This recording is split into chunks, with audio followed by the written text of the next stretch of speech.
নামাজ পড়লো বেঈমান, রোজা রাখলো বেঈমান, হজ করলো বেঈমান, যাকাত দিলো বেঈমান। কারণ সর্বশেষ নবী যিনি, তার বিধানকে সর্বশেষ যদি না মানে, এরপর সে যতই নামাজ পড়ুক বেঈমান বেঈমান বেঈমান। আল্লাহর কসম, যতদিন পর্যন্ত আল্লাহকে তার পরিপূর্ণ মর্যাদা না দেওয়া হবে, যতদিন পর্যন্ত রাসূলুল্লাহর আদর্শ কবুল না করা হবে, যতদিন পর্যন্ত কোরআনকে নিজেদের উৎস হিসাবে গ্রহণ না করা হবে, ততদিন পর্যন্ত মুসলমান খুশি হবে কিভাবে, মুসলমান লাফাবে কিভাবে? মুসলমানের কাছে কোনটার নাম কি এটা বড় বিষয় না, কোনটা কার হাত ধরে এসেছে এটা বড় বিষয় না। আল্লাহর কসম করে বলি, যতদিন পর্যন্ত এই দেশে আমার আল্লাহ সার্বভৌমত্ব স্বীকার না করা হবে, আমার আল্লাহর মর্যাদার স্বীকৃতি না দেওয়া হবে, যতদিন পর্যন্ত রাসূলুল্লাহর আদর্শ আমাদের সবকিছুর উৎস হিসাবে গ্রহণ না করা হবে, ততদিন পর্যন্ত আমাদের মুখে হাসি ফুটবে না, ততদিন পর্যন্ত আমাদের দিলে প্রশান্তি আসবে না, ততদিন পর্যন্ত আমাদের প্রতিবাদ বন্ধ হবে না, ততদিন পর্যন্ত আমাদের আন্দোলন থেমে যাবে না। এর জন্য জান গেলে জান যাবে, মাল গেলে মাল যাবে, এর জন্য হাজারবার হাত করা পড়া লাগলে হাততেও রাজি আছি, এর জন্য ফাঁসির কাজটা ঝোলা লাগলে তাতেও রাজি আছি, এর জন্য আমার বাপের কোর খালি হওয়া লাগলে হবে, এর জন্য আমার মায়ের চোখ থেকে পানি ঝরা লাগলে তাও চলবে, এর জন্য আমার বাচ্চা যদি এতিম হয় তাও মানতে রাজি আছি, এর জন্য আমার স্ত্রী যদি বিধবা হয় তাও মানতে রাজি আছে। যতদিন প্রাণ আছে, যতদিন প্রাণে স্পন্দন আছে, যতদিন ধমনীতে রক্ত প্রবাহিত আছে, ততদিন পর্যন্ত বাতিলের সামনে মাথা নত করতে তো রাজি না, ততদিন পর্যন্ত এই কল্লা কাটা যেতে পারে, কিন্তু কোনো বাতিলের সামনে এই মাথা নত হতে পারে না।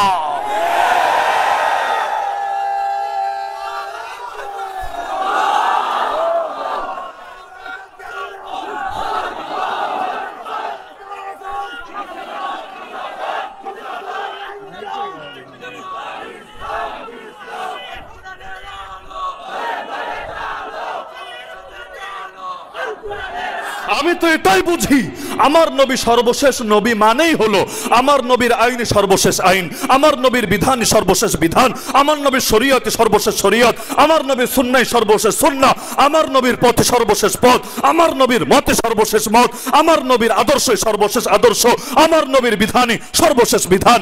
এরপর আর কারোটা বাস্তবায়িত হতে পারে না, এরপর আর কারোটা যদি আমার নবীরটা চাইতে বেশি দাবি মনে করি, আর যাই হোক আমি নিজেকে মুসলিম পরিচয় দিতে পারি না, এরপর নামাজ পড়লো বেঈমান, রোজা রাখলো বেঈমান, হজ করলো বেঈমান, যাকাত দিলো বেঈমান। কারণ সর্বশেষ নবী যিনি, তার বিধানকে সর্বশেষ যদি না মানে, এরপর সে যতই নামাজ পড়ুক বেঈমান বেঈমান বেঈমান। وسلام على عباده الذين اصطفى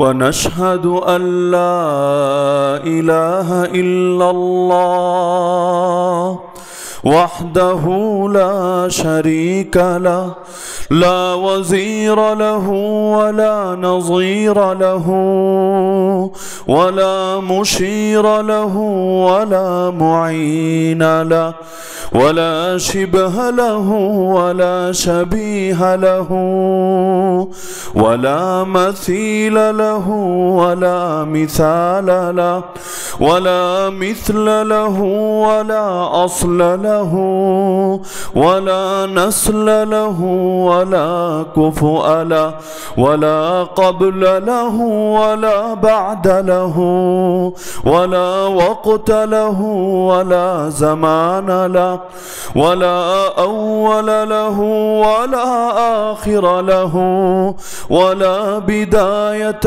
له ولا نهاية له ولا ضد له ولا ند له ولا حد له ونشهد أن سيدنا وسندنا وأسوتنا وقدوتنا وحبيبنا وحبيب ربنا وطبيبنا وطبيب نفوسنا ومولانا محمدا عبده ورسوله صلى الله تعالى عليه وعلى آله وأصحابه وبارك وسلم تسليما كثيرا أما بعد فأعوذ بالله من الشيطان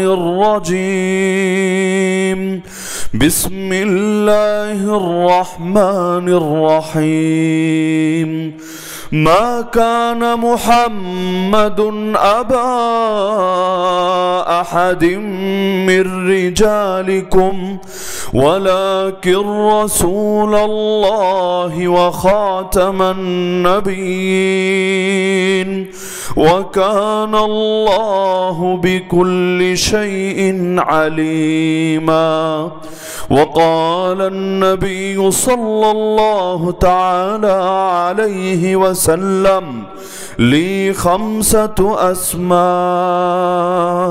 أنا محمد وأحمد وأنا الماحي الذي يمحو الله بي الكفر وأنا الحاشر الذي يحشر الناس على قدمي وأنا العاقب آمنت بالله صدق الله العلي العظيم وبلغنا رسوله النبي الكريم দুই পাশে যে ভাইয়েরা দাঁড়িয়ে আছে আমি প্রথমে অনুরোধ করব আপনারা কষ্ট করে বসে যান, না হলে আমিও দাঁড়িয়ে যাব। কারণ আপনারা দাঁড়িয়ে কষ্ট করবেন, আমি বসে বসে আরাম করব, এটা আমার বিবেকে বাধছে আর কি। আমি দাঁড়িয়েও বয়ান করতে পারি, জেলে যাওয়ার আগে দাঁড়িয়ে বয়ান করতাম বেশিরভাগ সময়, কিন্তু হাসিনার জেলে থাকার পরে এরপর দাঁড়িয়ে কষ্ট হয়ে যায়, পারি না এখন আর। তো যার কারণে আপনাদের প্রতি অনুরোধ থাকবে, আমি দ্বিতীয়বার বলবো না, হয়তো আপনারা ভেতরে ঢুকে বসবেন, না হলে আমিও দাঁড়িয়ে যাব, বাকিটা দাঁড়িয়ে বয়ান করবো ইনশাআল্লাহ। তো যারা আছেন যদি আমার প্রতি অনুগ্রহ করতে চান, কষ্ট করে ভেতরে বসে যান। আল্লাহর জন্য এতটুকু কোরবানি করলে আল্লাহ আপনাদের লস করাবেন না, উভয় জাহানের সর্বোচ্চ বিনিময় দিয়ে দেবেন ইনশাআল্লাহ। সবাই চলে আসেন, আল্লাহর মহাব্বত যাদের দিলে আছে অবশ্যই চলে আসেন ইনশাআল্লাহ। মজলিসের আদব রক্ষা করলে আল্লাহ অবশ্যই আমাদেরকে উত্তম বিনিময় দিবেন। খাদিমুল কোরআন পরিষদ সুজানগর আজিমগঞ্জ বড়লেখা মৌলভীবাজারের উদ্যোগে 3 দিন ব্যাপী 25তম বার্ষিক তাফসিরুল কোরআন মহাসম্মেলনের আজকের সর্বশেষ দিনের সর্বশেষ অধিবেশনের সম্মানিত সভাপতি শেখুল হাদিস হজরতুল আল্লাম হজরত মৌলানা আব্দুল কাদের সাহেব দামাত বরাকাতুহুমুল আলিয়া, উপস্থিত আমার সরেতা ওয়াজিবুল ইহতারাম হজরত উলামায়ে কেরাম, এলাকার গণ্যমান্য মুরব্বীগণ, স্থানীয় এবং দূরদূরান্ত থেকে আগত দিনদরদি কোরআন প্রেমী প্রিয় তাওহীদ জনতা এবং পর্দার আড়ালে থাকা মা ও বোনেরা, আলহামদুলিল্লাহ আজকের দিনটাও একটা ঐতিহাসিক দিন। শুধু এ কারণে না যে আজকে খাদিমুল কোরআন পরিষদের মাহফিলের সর্বশেষ দিন, বরং এ কারণে অতীতে যারা এই মাহফিল নিয়ে বিভিন্নভাবে হয়রানি করেছে, আমাদেরকেও বিভিন্নভাবে জুলুম এবং নির্যাতন করেছে, আমার জীবনের একটা বছর পর্যন্ত সেই কারাগারের মধ্যে আটকে রেখে কেড়ে নিয়েছে, এমনকি 2013তেও আমাদের রক্তে শাপলার সেই প্রান্তরকে রঞ্জিত করেছে, এমনকি হাজার হাজার আলেমের রক্তের দাগ যার হাতে লেগে আছে, এই পরিমাণ মাজলুমের বদদোয়া যার উপরে আছে। একজন মানুষ ধ্বংস হওয়ার জন্য এত মাজলুম লাগে না, এর 1000 ভাগের 1 ভাগ মাজলুমের বদদোয়া থাকলেই চলে। আলহামদুলিল্লাহ সুম্মা আলহামদুলিল্লাহ, আমাদের জীবদ্দশায় আল্লাহ তাআলা সেই জালেমের ফাঁসির রায় শোনার তৌফিক দিয়েছে। যেদিন হাজ্জাজ বিন ইউসুফের মৃত্যুর সংবাদ ভেসে আসলো, হযরত হাসান বসরি রাহমাতুল্লাহি আলাইহি তার নাম শোনে নাই এমন লোক অন্তত সুজানগরে থাকার কথা না। হযরত হাসান বসরি রাহমাতুল্লাহি আলাইহি সিজদায় লুটিয়ে পড়লেন আর আল্লাহ শুকরিয়া আদায় করতে লাগলেন, আয় আল্লাহ তোমার হাজার শুকরিয়া, এমন একজন জালেমের অস্তিত্ব থেকে তুমি পৃথিবীকে মুক্ত করেছো। তা আমাদেরও চূড়ান্ত শুকরিয়া অবশ্য বাকি আছে। আমি তো সেই দিনে স্বপ্ন দেখি, আজকেও এখানে আসার আগে সিলেট শহরে একাধিক সাংবাদিক আমাকে প্রশ্ন করেছে আপনার প্রতিক্রিয়া কি। আমি বলেছি আসল প্রতিক্রিয়া তো সেদিন হবে যেদিন শুধু রায় আর রায়ের পর্যায়ে থাকবে না, বরং চূড়ান্তভাবে সেটাকে কার্যকর এবং বাস্তবায়ন করা হবে ইনশাআল্লাহ। বাংলাদেশে এমন কোন মিষ্টির দোকান থাকবে না সেদিন যেখানে 1 পিস মিষ্টিও বাকি থাকবে। 2022-এ কারাগার থেকে বের হওয়ার পরে খাদিমুল কোরআন পরিষদে আমার আসার সূচনা। এরপর 2023-এ আপনাদের মনে থাকার কথা, পোস্টারে নাম ছিল ঠিকই, লিফলেট ব্যানারে নাম ছিল ঠিকই, কিন্তু আসতে পারি নাই, আসতে দেওয়া হয় নাই। শুধু এখানে এমনটুকু না, বরং গোটা মৌলভীবাজারেই আমাকে ঢুকতে দেওয়া হয় নাই। পরবর্তীতে বরুণার হজরতরা বিদ্রোহ করে ওদের বিরুদ্ধে হিম্মত করে সেখানে এনেছেন। এরপর ধীরে ধীরে সেই রেস্ট্রিকশন ভেঙেছে। এমনকি এরপরও যতবার এসেছি প্রতি বছর তাদের কাছে, বিশেষ করে সেক্রেটারি সাহেবের কাছে ফোন, হয়রানি, কত রকম মাধ্যম। আলহামদুলিল্লাহ সুম্মা আলহামদুলিল্লাহ, কোরআনের মাহফিল ঠিকই চলছে, কোরআনের মাহফিলে আমরাও ঠিকই আসছি, কিন্তু যারা বাধা দিত তারাই হারিয়ে গেছে, তারাই হারিয়ে গিয়েছে। শুধু হারিয়ে গিয়েছে তা না, ইতিহাসের আস্থা করেও তাদের নামগুলো লেখা হবে। আগামীতে তাদের নামগুলো মির্জাফর, মীর সাদেকদের নামের মতো পচে যাবে। তো এ কারণে কাকতালীয়ভাবে, যদিও মাহফিলের ডেট করার সময় তো তারা জানারও কথা না যে আজকের দিনটা কাকতালীয়ভাবে এমন একটা ঐতিহাসিক দিন হবে। আলহামদুলিল্লাহ, আল্লাহ তাআলা আমাদেরকে দুটোরই তৌফিক দিয়েছে এবং আমি মোনাজাতের মধ্যেও আলাদাভাবে শুকরিয়া আদায় করব। আর আমার মতো কষ্ট যারা করেছেন, আশা করি তাদের দিল থেকে এমনি শুকরিয়া চলে আসার কথা। আর হুজুর তো শুরুতে বললেনই, ও আম্মা বিনিআমাতি রাব্বিকা ফাহাদ্দিস, রবের নেয়ামতের কথা বলতে হয়, রবের নেয়ামতের শুকরিয়া আদায় করতে হয়। তো আল্লাহ রাব্বুল আলামিন আমাদের সবাইকে আগামী দিনেও সমস্ত জালেমদের হাত থেকে মুক্ত থাকার তৌফিক দান করুন। আর নতুন করে কেউ যদি হাসিনা হতে চায়, আর নতুন করে কেউ যদি জালেম হতে চায়, আল্লাহ ওই আগামী দিনের ওই সমস্ত জালেমদেরও টুটি চেপে ধরার তৌফিক দান করুন। তো খুতবার মধ্যে কোরআন মাজিদের 22 নম্বর পারার একটা সূরা, সূরাতুল আহজাব, এর 40 নম্বর আয়াত আমি তেলাওয়াত করেছি এবং এরপরে আল্লাহ রসুল সাল্লাল্লাহু আলাইহি ওয়াসাল্লামের হাদিসের ভান্ডার থেকে একটি বিশুদ্ধ হাদিস পাঠ করেছি। ইনশাআল্লাহ এর আলোকে মৌলিক কয়েকটা বার্তা আরজ করে আজকের আলোচনার ইতি টানবো ইনশাআল্লাহ। এই আয়াতটা এমন একটা আয়াত যেটার সঙ্গে কম বেশি সকলেই পরিচিত। মা কানা মুহাম্মাদুন আবা আহাদিম মির রিজালিকুম ওয়ালাকিন রাসূলুল্লাহ ওয়া খাতামান নবিয়্যিন। মুহাম্মদ সাল্লাল্লাহু আলাইহি ওয়াসাল্লাম তোমাদের কোন পুরুষের পিতা নন, কিন্তু তিনি আল্লাহর রাসূল এবং তিনি সর্বশেষ নবী। ওয়া কানা আল্লাহু বিকুল্লি শাইইন আলিমা, আর আল্লাহ তাআলা সর্ববিষয়ে পরিপূর্ণ অবগত। এই আয়াতের তিনটা অংশ। প্রথম অংশ হলো মুহাম্মদ সাল্লাল্লাহু আলাইহি ওয়াসাল্লাম তোমাদের কোন প্রাপ্তবয়স্ক পুরুষের পিতা নন। দ্বিতীয় অংশ, তবে কিন্তু তিনি আল্লাহর রাসূল এবং সর্বশেষ নবী। আর শেষ অংশ হলো আর আল্লাহ সর্ববিষয়ে পরিপূর্ণ অবগত। আজকের আলোচনায় আমরা 3 পার্ট নিয়ে আলোচনা করতে পারবো না, আমরা শুধু মাঝখানের যে অংশটা, ওয়ালাকিন রাসূলুল্লাহি ওয়া খাতামান নবিয়্যিন, তিনি আল্লাহর রাসূল এবং তিনি সর্বশেষ নবী, এটা নিয়ে মৌলিক কিছু বার্তা আরজ করব। তবে যেগুলো চিরকাল শুনে আসছেন, শুধু সেই কথাগুলোর পুনরাবৃত্তি না, কারণ একই জিনিস বারবার পুনরাবৃত্তি করার মধ্যে খুব বেশি ফায়দা নাই। আমরা ইনশাআল্লাহ এমন কিছু নতুন পয়েন্ট সকলের সামনে আনতে চাই, যার দ্বারা এই আয়াতের তাৎপর্য বুঝে আসবে এবং সমকালীন ফিতনার ব্যাপারেও আমাদের করণীয় কি, আমাদের সচেতনতা কিভাবে তৈরি হবে, এ ব্যাপারেও কিছু নির্দেশনা আসবে। আল্লাহ তাআলা আমাকে এবং আপনাদের সবাইকে এই আয়াতের প্রকৃত শিক্ষা হৃদয়ঙ্গম করার তৌফিক দান করুন। আল্লাহর রাসূল সাল্লাল্লাহু আলাইহি ওয়াসাল্লাম তিনি যে শুধু সর্বশেষ নবী, বিষয়টা এমন না। তিনি সর্বশেষ নবীও, তিনি সর্বপ্রথম নবীও। সর্বপ্রথমও তিনি, সর্বশেষও তিনি। বলবেন এটা কিভাবে সম্ভব যে প্রথম হয় সে আবার শেষ হয় কিভাবে, যে শেষ হয় সে আবার প্রথম হয় কিভাবে? হ্যাঁ, দুটো দুই বিবেচনাতে। মনে করেন একটা মাহফিল করছেন আপনি, মাহফিলে সর্বপ্রথম দাওয়াত দিলেন একজন বক্তাকে, আগে তাকে কনফার্ম করলেন, তার কাছ থেকে ডেটটা নিলেন, কিন্তু তাকে বললেন হুজুর আপনি প্রথম দিন আসবেন না, আপনি দ্বিতীয় দিন আসবেন না, আপনি তৃতীয় দিনে মাগরিবের পর বা এশার পর আসবেন না, আপনি আসবেন সবার পরে, কিন্তু আপনার দাওয়াতটা চূড়ান্ত করা হলো সবার আগে। এমনটা হয় নাকি হয় না? তো আল্লাহর রাসূল সাল্লাল্লাহু আলাইহি ওয়াসাল্লামকে আল্লাহ নবুয়ত দিয়েছেন সবার আগে, যখন আদমকেও দেওয়া হয় নাই, যখন নূহকেও দেওয়া হয় নাই, যখন মুসাকেও দেওয়া হয় নাই, যখন ঈসাকেও দেওয়া হয় নাই আলাইহিমুস সালাতু ওয়াস সালাম। এমনকি আল্লাহর রাসূল বলেন কুনতু নাবিয়্যান ওয়া আদামু বাইনার রূহি ওয়াল জাসাদ, আরে আমি তো তখন নবী যখন আদম ছিলেন রূহ আর দেহের মাঝামাঝি, রূহের জায়গায় রূহ, দেহের জায়গায় দেহ, দুইটার কানেকশন যখন হয় নাই, নাই, তখনই আল্লাহ আমাকে নবুয়ত দিয়ে দিয়েছেন। হ্যাঁ, নবুয়ত দেওয়ার ফয়সালা করেছেন এটা না, নবুয়ত আল্লাহ দিবেন এই ইলম তিনি রেখেছেন এটা না, নবুয়ত আল্লাহ দিবেন তাকদীরে লিপিবদ্ধ করেছেন না এটা না, আল্লাহ দিয়ে দিয়েছেন। হাকিকতে নবুয়ত আল্লাহ তখনই দিয়ে দিয়েছেন। বলতে পারেন সবার আগেই যদি দিয়ে থাকেন সবার পরে কেন পাঠালেন? সবার আগেই যদি দিয়ে থাকেন সবার পরে কেন পাঠালেন? এটা যদি ব্যাখ্যা করতে যাই, অন্তত 40টা ব্যাখ্যা যদি দেই তাহলে মোটামুটি আশা করা যায় কিছুটা ক্লিয়ার করা যাবে, কিন্তু তাহলে আজকে আর ওয়াজি করা যাবে না, খালি এক ব্যাখ্যা নিয়ে পড়ে থাকতে হবে। এজন্য মাত্র 3টা, যতটুকু না বললেই না, সির্ফ ততটুকু মাথায় রাখার জন্যে যে আল্লাহ তাকে নবুয়ত দিলেন সবার আগে, সর্বপ্রথম নবী তিনি, কিন্তু আল্লাহ তাকে পাঠালেন সবার পরে, সর্বশেষ নবী তিনি। এর রহস্য কি?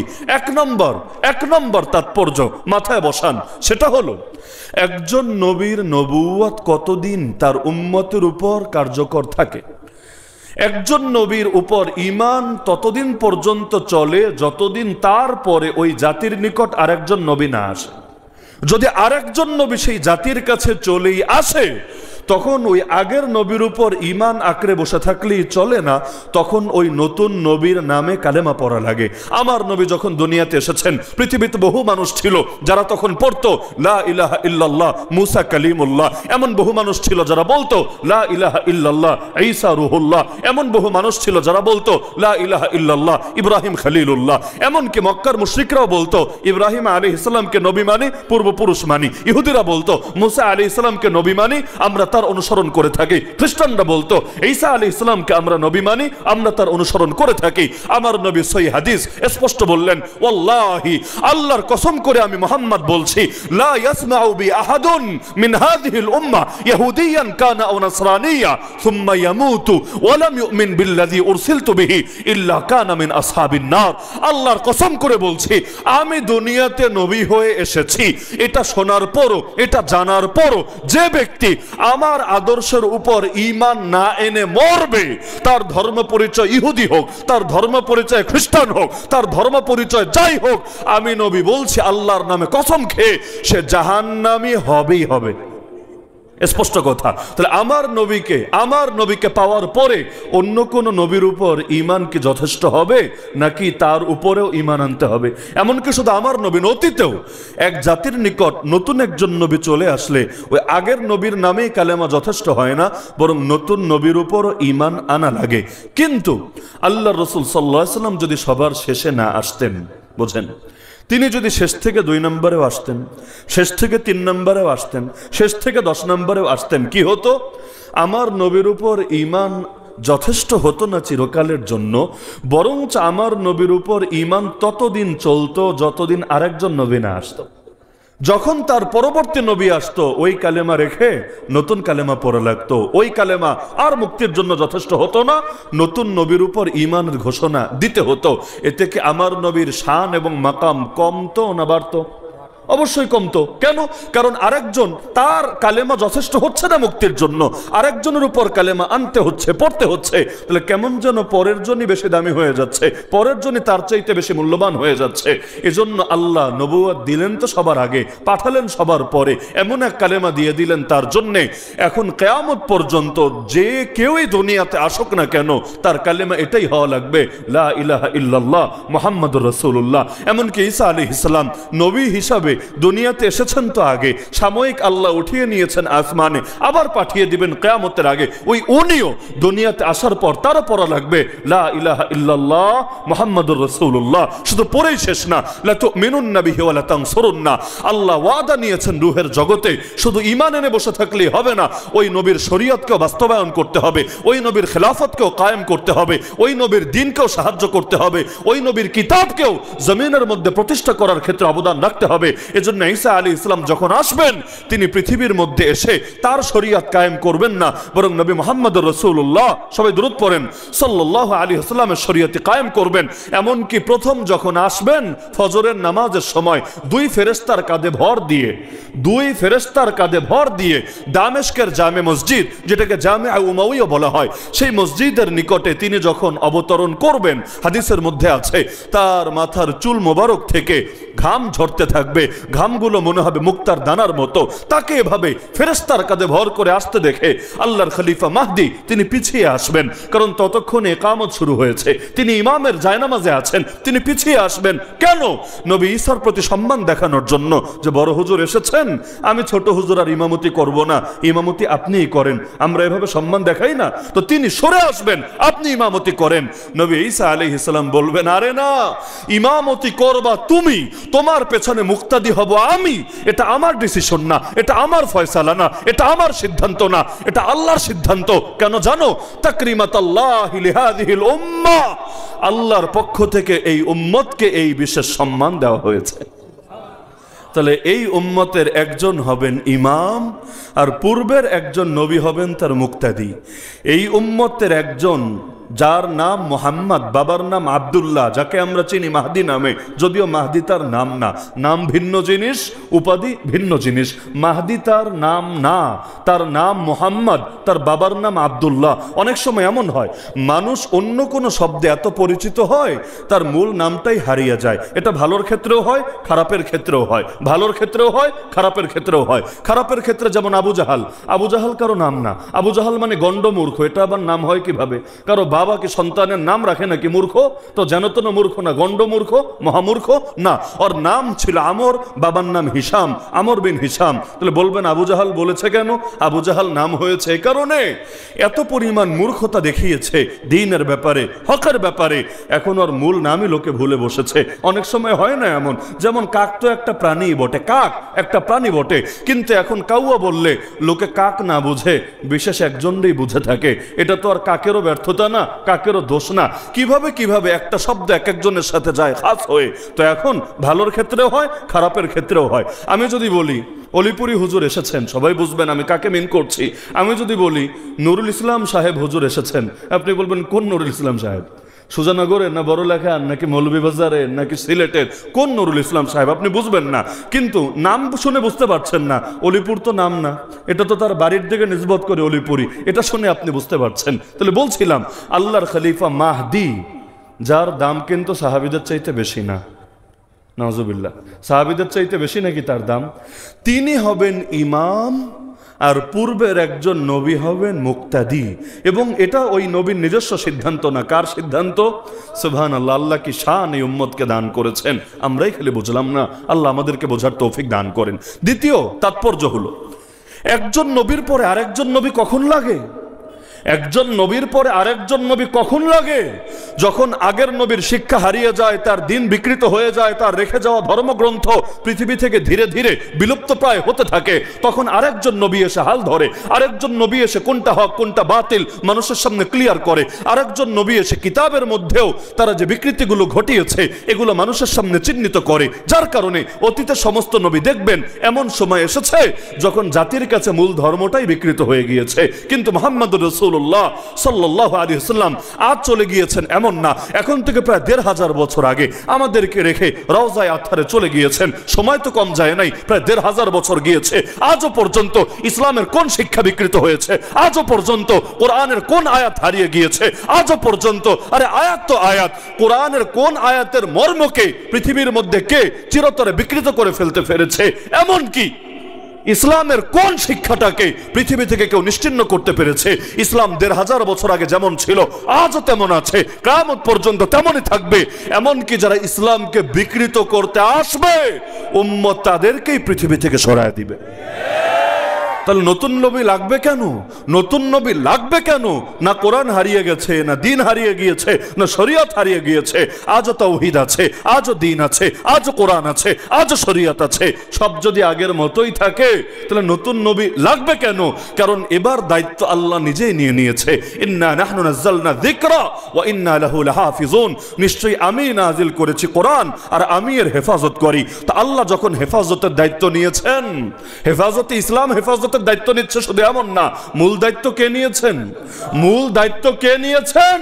তো আল্লাহ যখন ইসলামের কোরআনের হেফাজতের দায়িত্ব নিয়েছেন, কেউ যদি ইসলামকে বিকৃত করতে চায় আগে তো আল্লাহর সঙ্গে লড়তে হবে, আগে তো আল্লাহকে যুদ্ধে হারাতে হবে, না হলে ইসলামকে হারাবে কিভাবে? কেউ যেহেতু আল্লাহর সঙ্গে লড়াইয়ে কোনোদিন পারবে না সফল হতে। সুতরাং আর কোনো নবীও লাগবে না, আল্লাহর হেফাজতের দ্বারাই কিয়ামত পর্যন্ত ইসলাম হেফাজতে থাকবে। তাহলে দুইটা রহস্য আমরা পেলাম। 3 নম্বর রহস্য, এটা অতি সংক্ষেপে বললেই চলবে। অতীতে যত নবী আছে তাদের প্রত্যেকের শিক্ষার পরও কোনো না কোনো বিষয় বাকি ছিল, যেটা আরেকজন নবী এসে আরো ইন ডিটেইল জাতিকে বিষয়টা বুঝিয়েছে, তাদেরকে জানিয়েছে।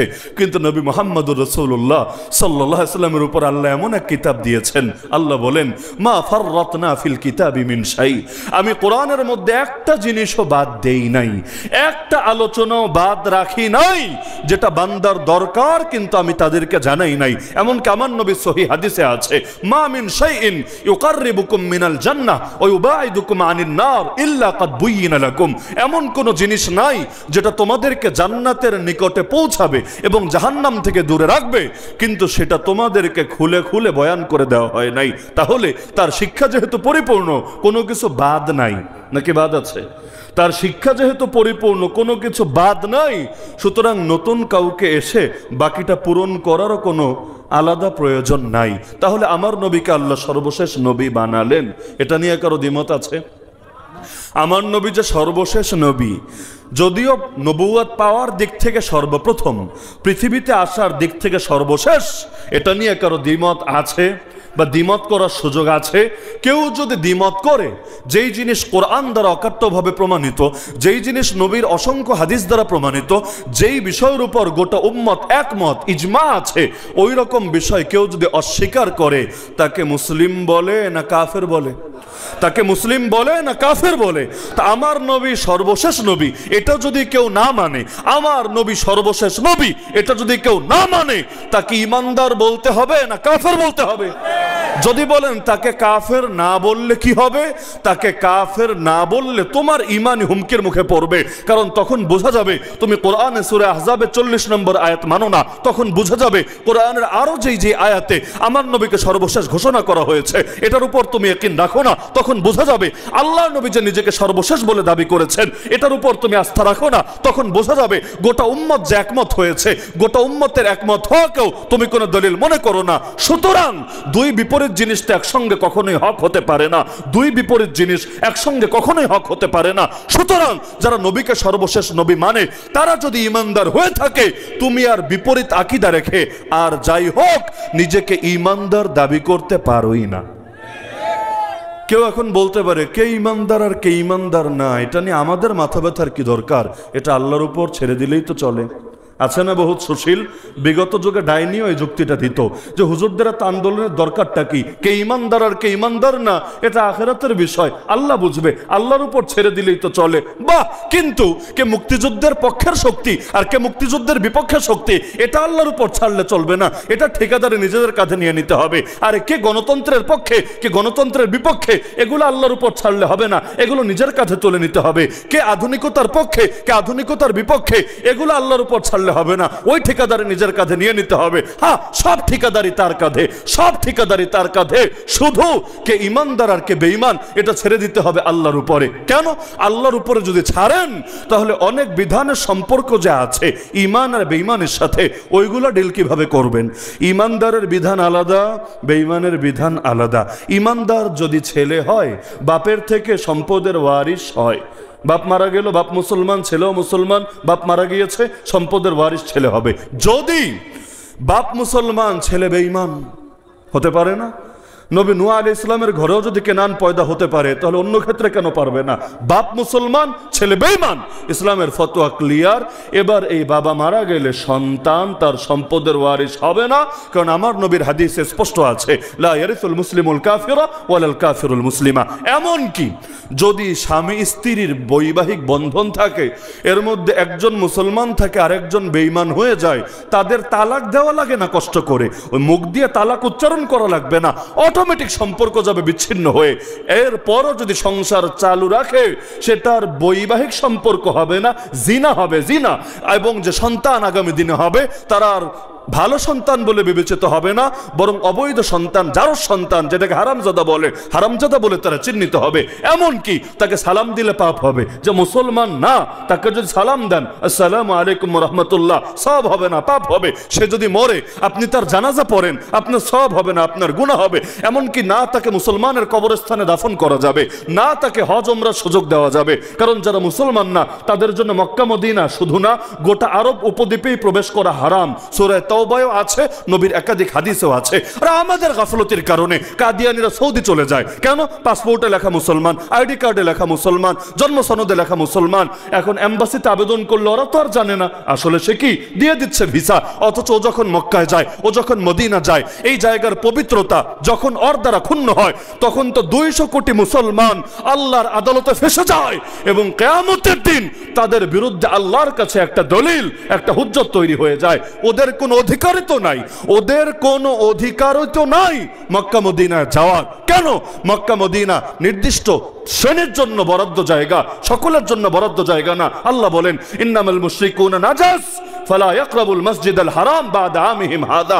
ওরা হলো নাপাক, ওদের শরীর নাপাক হোক না হোক, ওদের ভিতরটা নাপাক। সুতরাং ওরা এই বছরের পরে, অর্থাৎ যেই বছর আয়াত নাজিল হয়েছে, এই বছরের পরে ওরা যাতে মসজিদে হারামের ধারে কাছেও না আসে। তাহলে ঈমানদার আর বেঈমানের সাথে অনেক সম্পর্ক আছে নাকি নাই?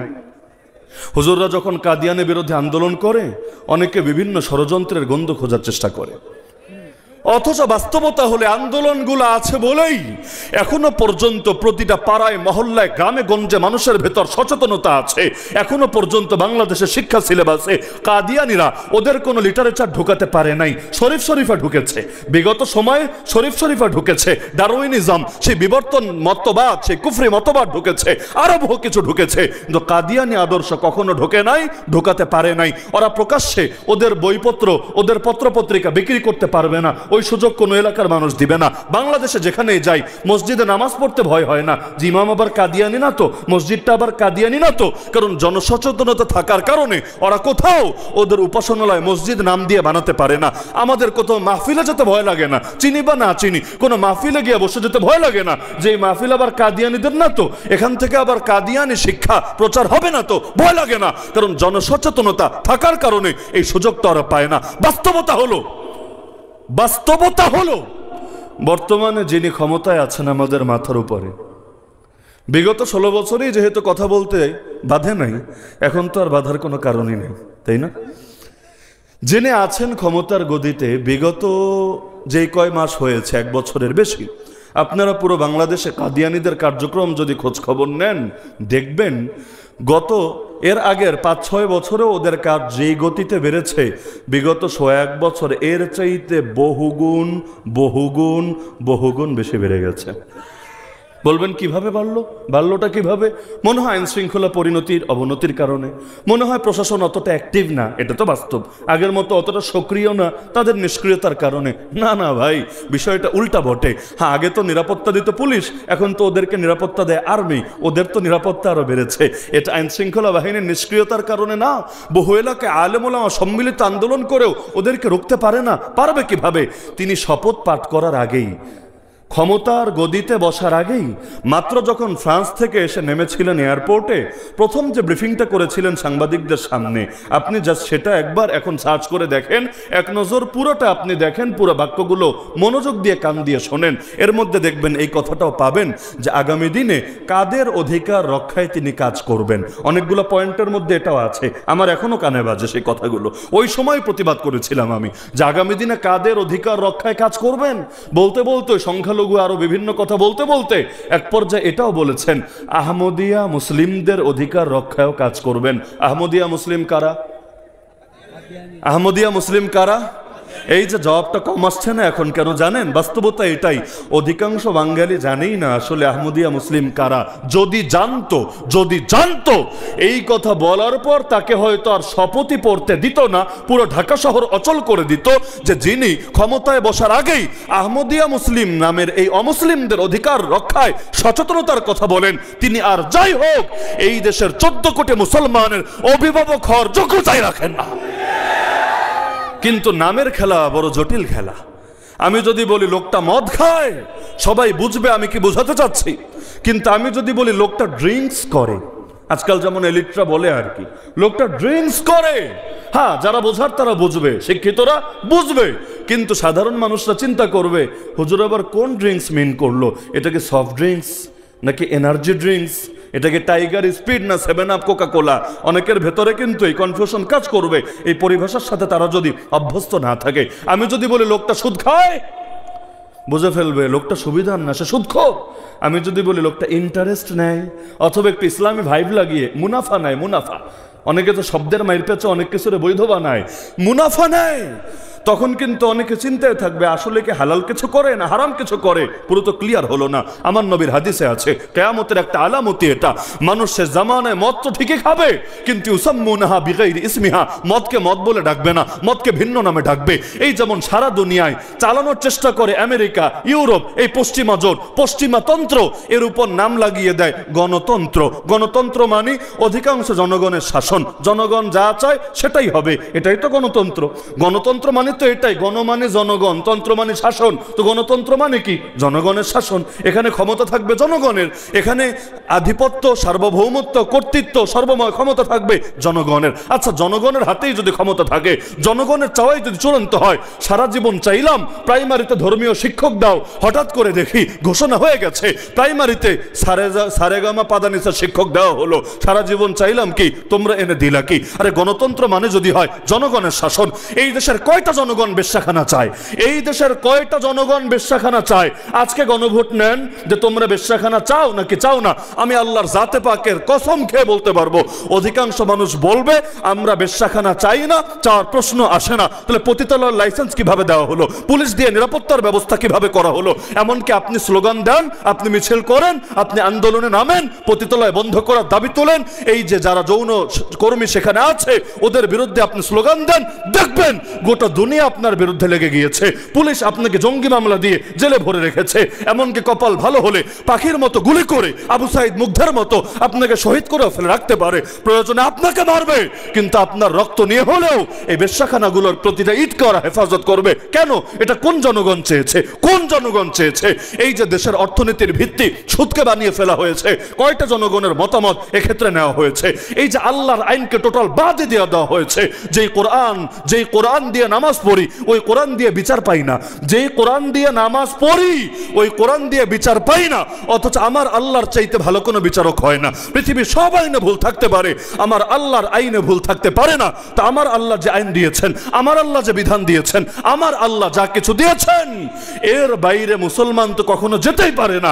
যদি পারতো তাহলে ফেরাউনের পাপ কি? যদি পারতো নমরুদের সমস্যা কি? যদি পারতো আবু জাহালের দোষটা কি? ওদের ঝামেলা তো এখানেই ছিল যে নবীকে মানলে ওদের আইন থাকবে না, নবীকে মানলে ওদের কর্তৃত্ব থাকবে না, নবীকে মানলে ওদের তখন নিজস্ব এজেন্ডা বাস্তবায়নের সুযোগ থাকবে না। তাহলে যেই কারণে অতীতে নবীদের সঙ্গে তাদের জামানার ক্ষমতাসীনদের টক্কর লাগতো, এই জামানায় তো সেটাই হচ্ছে।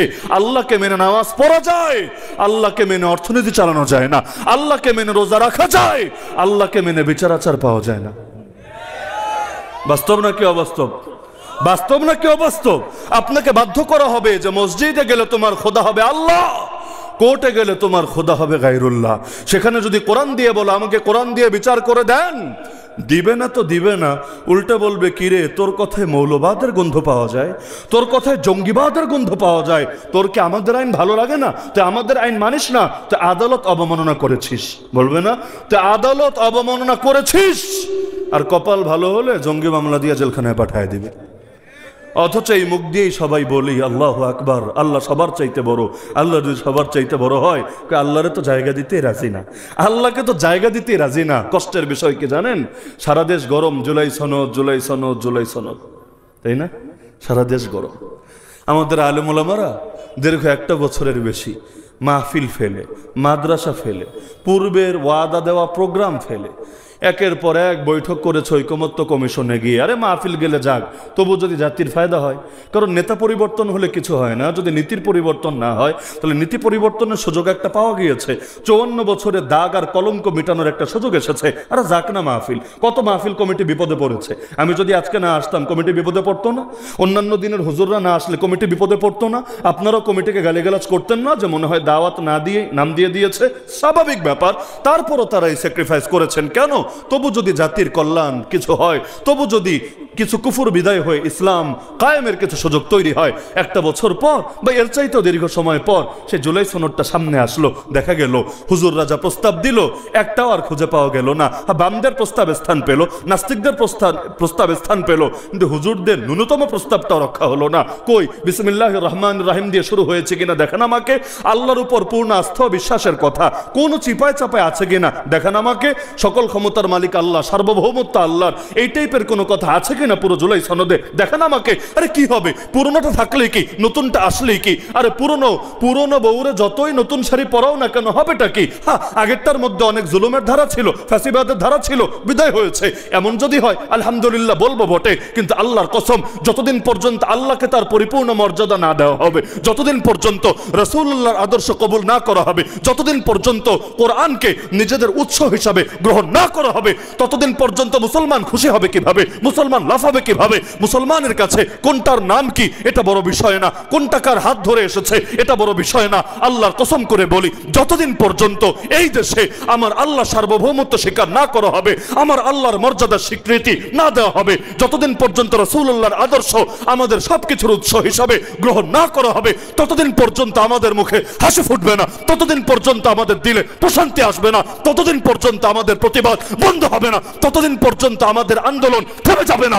এর জন্য জান গেলে জান যাবে, মাল গেলে মাল যাবে, এর জন্য হাজারবার হাত করা পড়া লাগলে হাততেও রাজি আছি, এর জন্য ফাঁসির কাজটা ঝোলা লাগলে তাতেও রাজি আছি, এর জন্য আমার বাপের কোর খালি হওয়া লাগলে হবে, এর জন্য আমার মায়ের চোখ থেকে পানি ঝরা লাগলে তাও চলবে, এর জন্য আমার বাচ্চা যদি এতিম হয় তাও মানতে রাজি আছি, এর জন্য আমার স্ত্রী যদি বিধবা হয় তাও মানতে রাজি আছে। যতদিন প্রাণ আছে, যতদিন প্রাণে স্পন্দন আছে, যতদিন ধমনীতে রক্ত প্রবাহিত আছে, ততদিন পর্যন্ত বাতিলের সামনে মাথা নত করতে তো রাজি না, ততদিন পর্যন্ত এই কল্লা কাটা যেতে পারে, কিন্তু কোনো বাতিলের সামনে এই মাথা নত হতে পারে না।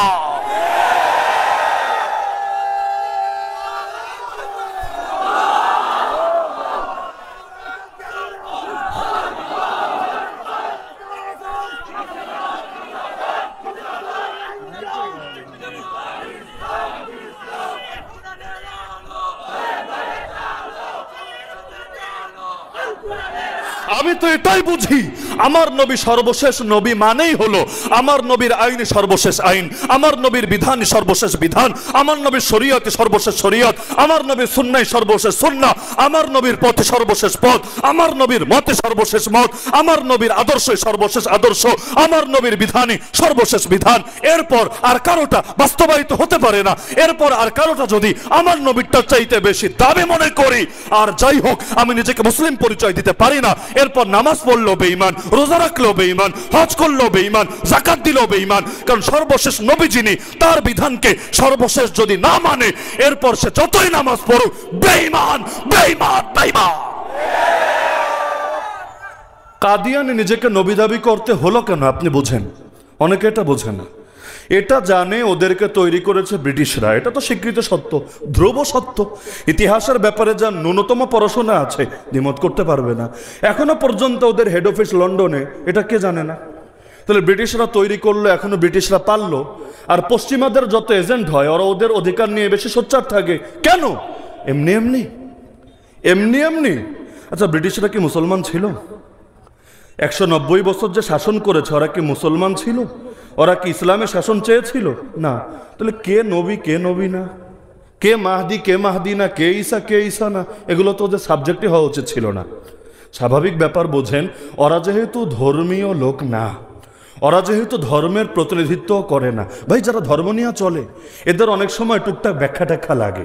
এজন্য দেখবেন ভণ্ড দরবারগুলো তো পকেটে কিছু মৌলবি পালে, পয়সা দেওয়া হলেও কিছু মৌলবি পালে, কারণ ফতোয়া তো লাগবে, ব্যবসা চালাতে ফতোয়া তো লাগবে। এজন্য এমন দেশে থাকি বটে গাজার পক্ষেও ফতোয়া মেলে, জানেন না?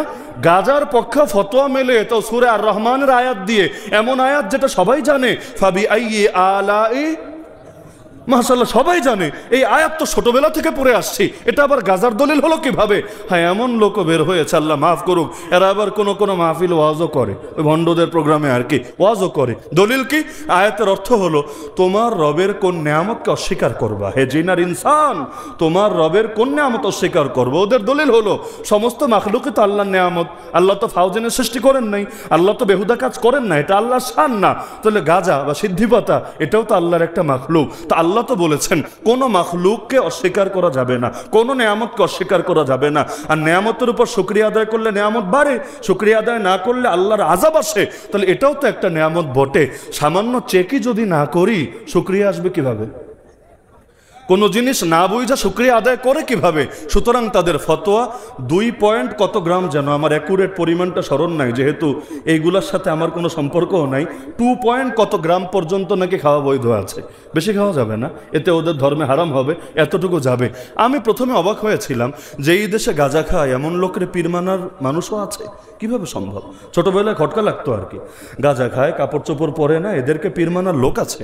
পরে ইতিহাস ঘেটে দেখলাম সুবহানাল্লাহ, অতীতে মদ খোররেও যদি লোকে নবী মানতে পারে, মদ খোরকেও যদি অতীতে নবী মানতে পারে, তাহলে বর্তমানে গাঁজাখোরকে পীর মানতে আর বাধা কোথায় আছে? বলবেন মদ খোররে আবার নবী মানলো কবে? আমার নবী যখন দুনিয়াতে, ওই সময় 2টা ভণ্ড, একজন না, 2টা ভণ্ড নিজেকে নবী দাবি করেছিল। একজনের নাম আসওয়াদ আনাসি, নামগুলো মনে রাখেন, এই জ্ঞানের দরকার আছে। একজনের নাম আসওয়াদ আনাসি, আনসি বলে অনেকে, শুদ্ধ হচ্ছে আনাসি, আসওয়াদ আনাসি একজনের নাম। আসওয়াদ মানে কাইল্লা, কৃষ্ণাঙ্গ, কুসকুসা, কালো, এরকম আসওয়াদ আনাসি। আর একজনের নাম মুসাইলিমা কাযযাব, বাংলায় অনেকে মুসাইলামা বলে, ভুল উচ্চারণ, মুসাইলিমা কাযযাব। কয়জন? হক নবী তখন কয়জন? আর নবুয়তের ভণ্ড দাবিদার কয়জন? ভণ্ড নবী শব্দ আমি বলি না, আমার বিবেকে বাধে। ভণ্ড নবী মানে নবীর সাথে ভণ্ড শব্দ লাগাতে আমার বিবেকে বাধে, এজন্য নবুয়তের ভণ্ড দাবিদার বলি আমি। তাহলে হক নবী কয়জন? আরে বলেন না, কয়জন? আর ওই সময় নবুয়তের ভণ্ড দাবিদার কয়জন? আমার নবী দুনিয়াতে তখনই যদি অবস্থা হয়, আমার নবী রওজায় আথারে শোয়ার পর কি হতে পারে, এটা কি আর বলতে হয়? এজন্য আমার নবী বলেন কিয়ামত হবেই না যতদিন না এমন 30টা ভণ্ডের আবির্ভাব ঘটবে যাদের প্রত্যেকে নিজেকে নবী দাবি করবে। একজন দুজন না, অন্তত 30, মানে বেশি তো যা হওয়ার হোক, কিন্তু কমাস কম 30 আসবেই আসবে। তো এর মধ্যে আসওয়াদ আনাসি সে মরেছিল কিভাবে? ইতিহাস পড়লে দেখবেন, একদিন তার বউ, তাও এমন বউ না যা শুরু থেকে সংসার করে আসছে, এক সর্দারকে খুন করেছে, তার এলাকা দখল করেছে, সবাইকে জোর করে তাকে নবী মানতে বাধ্য করেছে, আর সর্দারের বিধবা বউকে জোর করে বিয়ে করে নিয়েছে। ওই সর্দারের বিধবা বউ ছিল এক সাহাবীর চাচাতো বোন, যে সাহাবীর নাম ফাইরুজ রাদিয়াল্লাহু আনহু, বাংলায় বলে ফিরুজ, মূল উচ্চারণ ফাইরুজ রাদিয়াল্লাহু আনহু। আল্লাহ নবী তাকে চিঠি পাঠালেন, হে ফাইরুজ, তোমার এলাকায় ভণ্ডের আবির্ভাব ঘটেছে, তুমি একটা বিহিত করো, ভণ্ডকে শায়েস্তা করো। ফাইরুজ খোঁজ নিলেন কিভাবে শায়েস্তা করা যায়, দেখলেন আরে তার আপন চাচাতো বোনকেই তো জোর করে বিয়ে করে রেখেছে, যৌনদাসী বানিয়ে রেখেছে, সুতরাং তার সাহায্য নিলেই তো কাজটা সহজ হয়। যোগাযোগ করলেন, সে আশ্বাস দিল, হ্যাঁ আমিও ভণ্ডের থেকে মুক্তি পেতে চাই, আমি তোমাকে সাহায্য করতে রাজি আছি। চুক্তি অনুসারে নির্দিষ্ট এক রাতে আসওয়াদ আনাসি যখন গেল রুমে, প্রতিদিনের মতো তাকে মদ খাওয়ালো, তবে মদের পরিমাণটা আজকে একটু বেশি দিল। প্রেমের ফাঁদে ফেলে খাওয়ানোর সময় একটু বেশিই খাইয়ে দিল। তো স্বাভাবিকের চেয়ে বেশি যখন খেলো, মাথায় চক্কর মারলো, মাতাল হলো, বিছানায় এক পর্যায়ে অজ্ঞান হয়ে পড়ে গেল। তিনি শীষ বাজালেন, নির্দিষ্ট সংকেত যেটা আগে সেই সাহাবীকে বলা ছিল। সেই সাহাবী শীষ শুনে দেয়াল ডিঙ্গিয়ে ভেতরে চলে গেলেন। গিয়ে রুমের ভেতরে তার এখানে একটা খঞ্জর ছিল।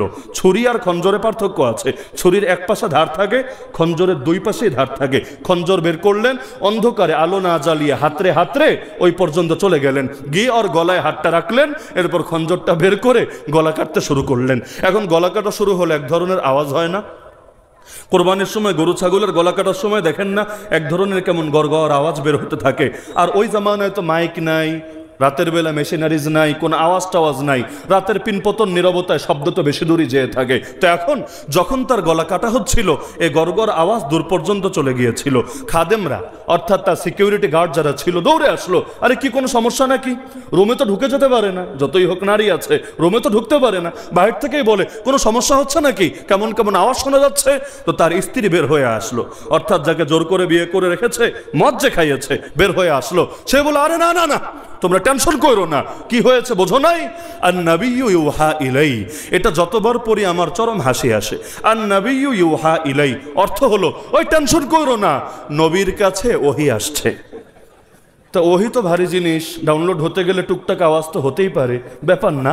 আগামীকাল তোমাদের জন্য নতুন চমক, নতুন বিধান অপেক্ষা করছে। ওরাও খুশি হলো, যাক নবী ধ্যানে বসেছে, ওহী আসছে, খুশি হয়ে চলে গেল।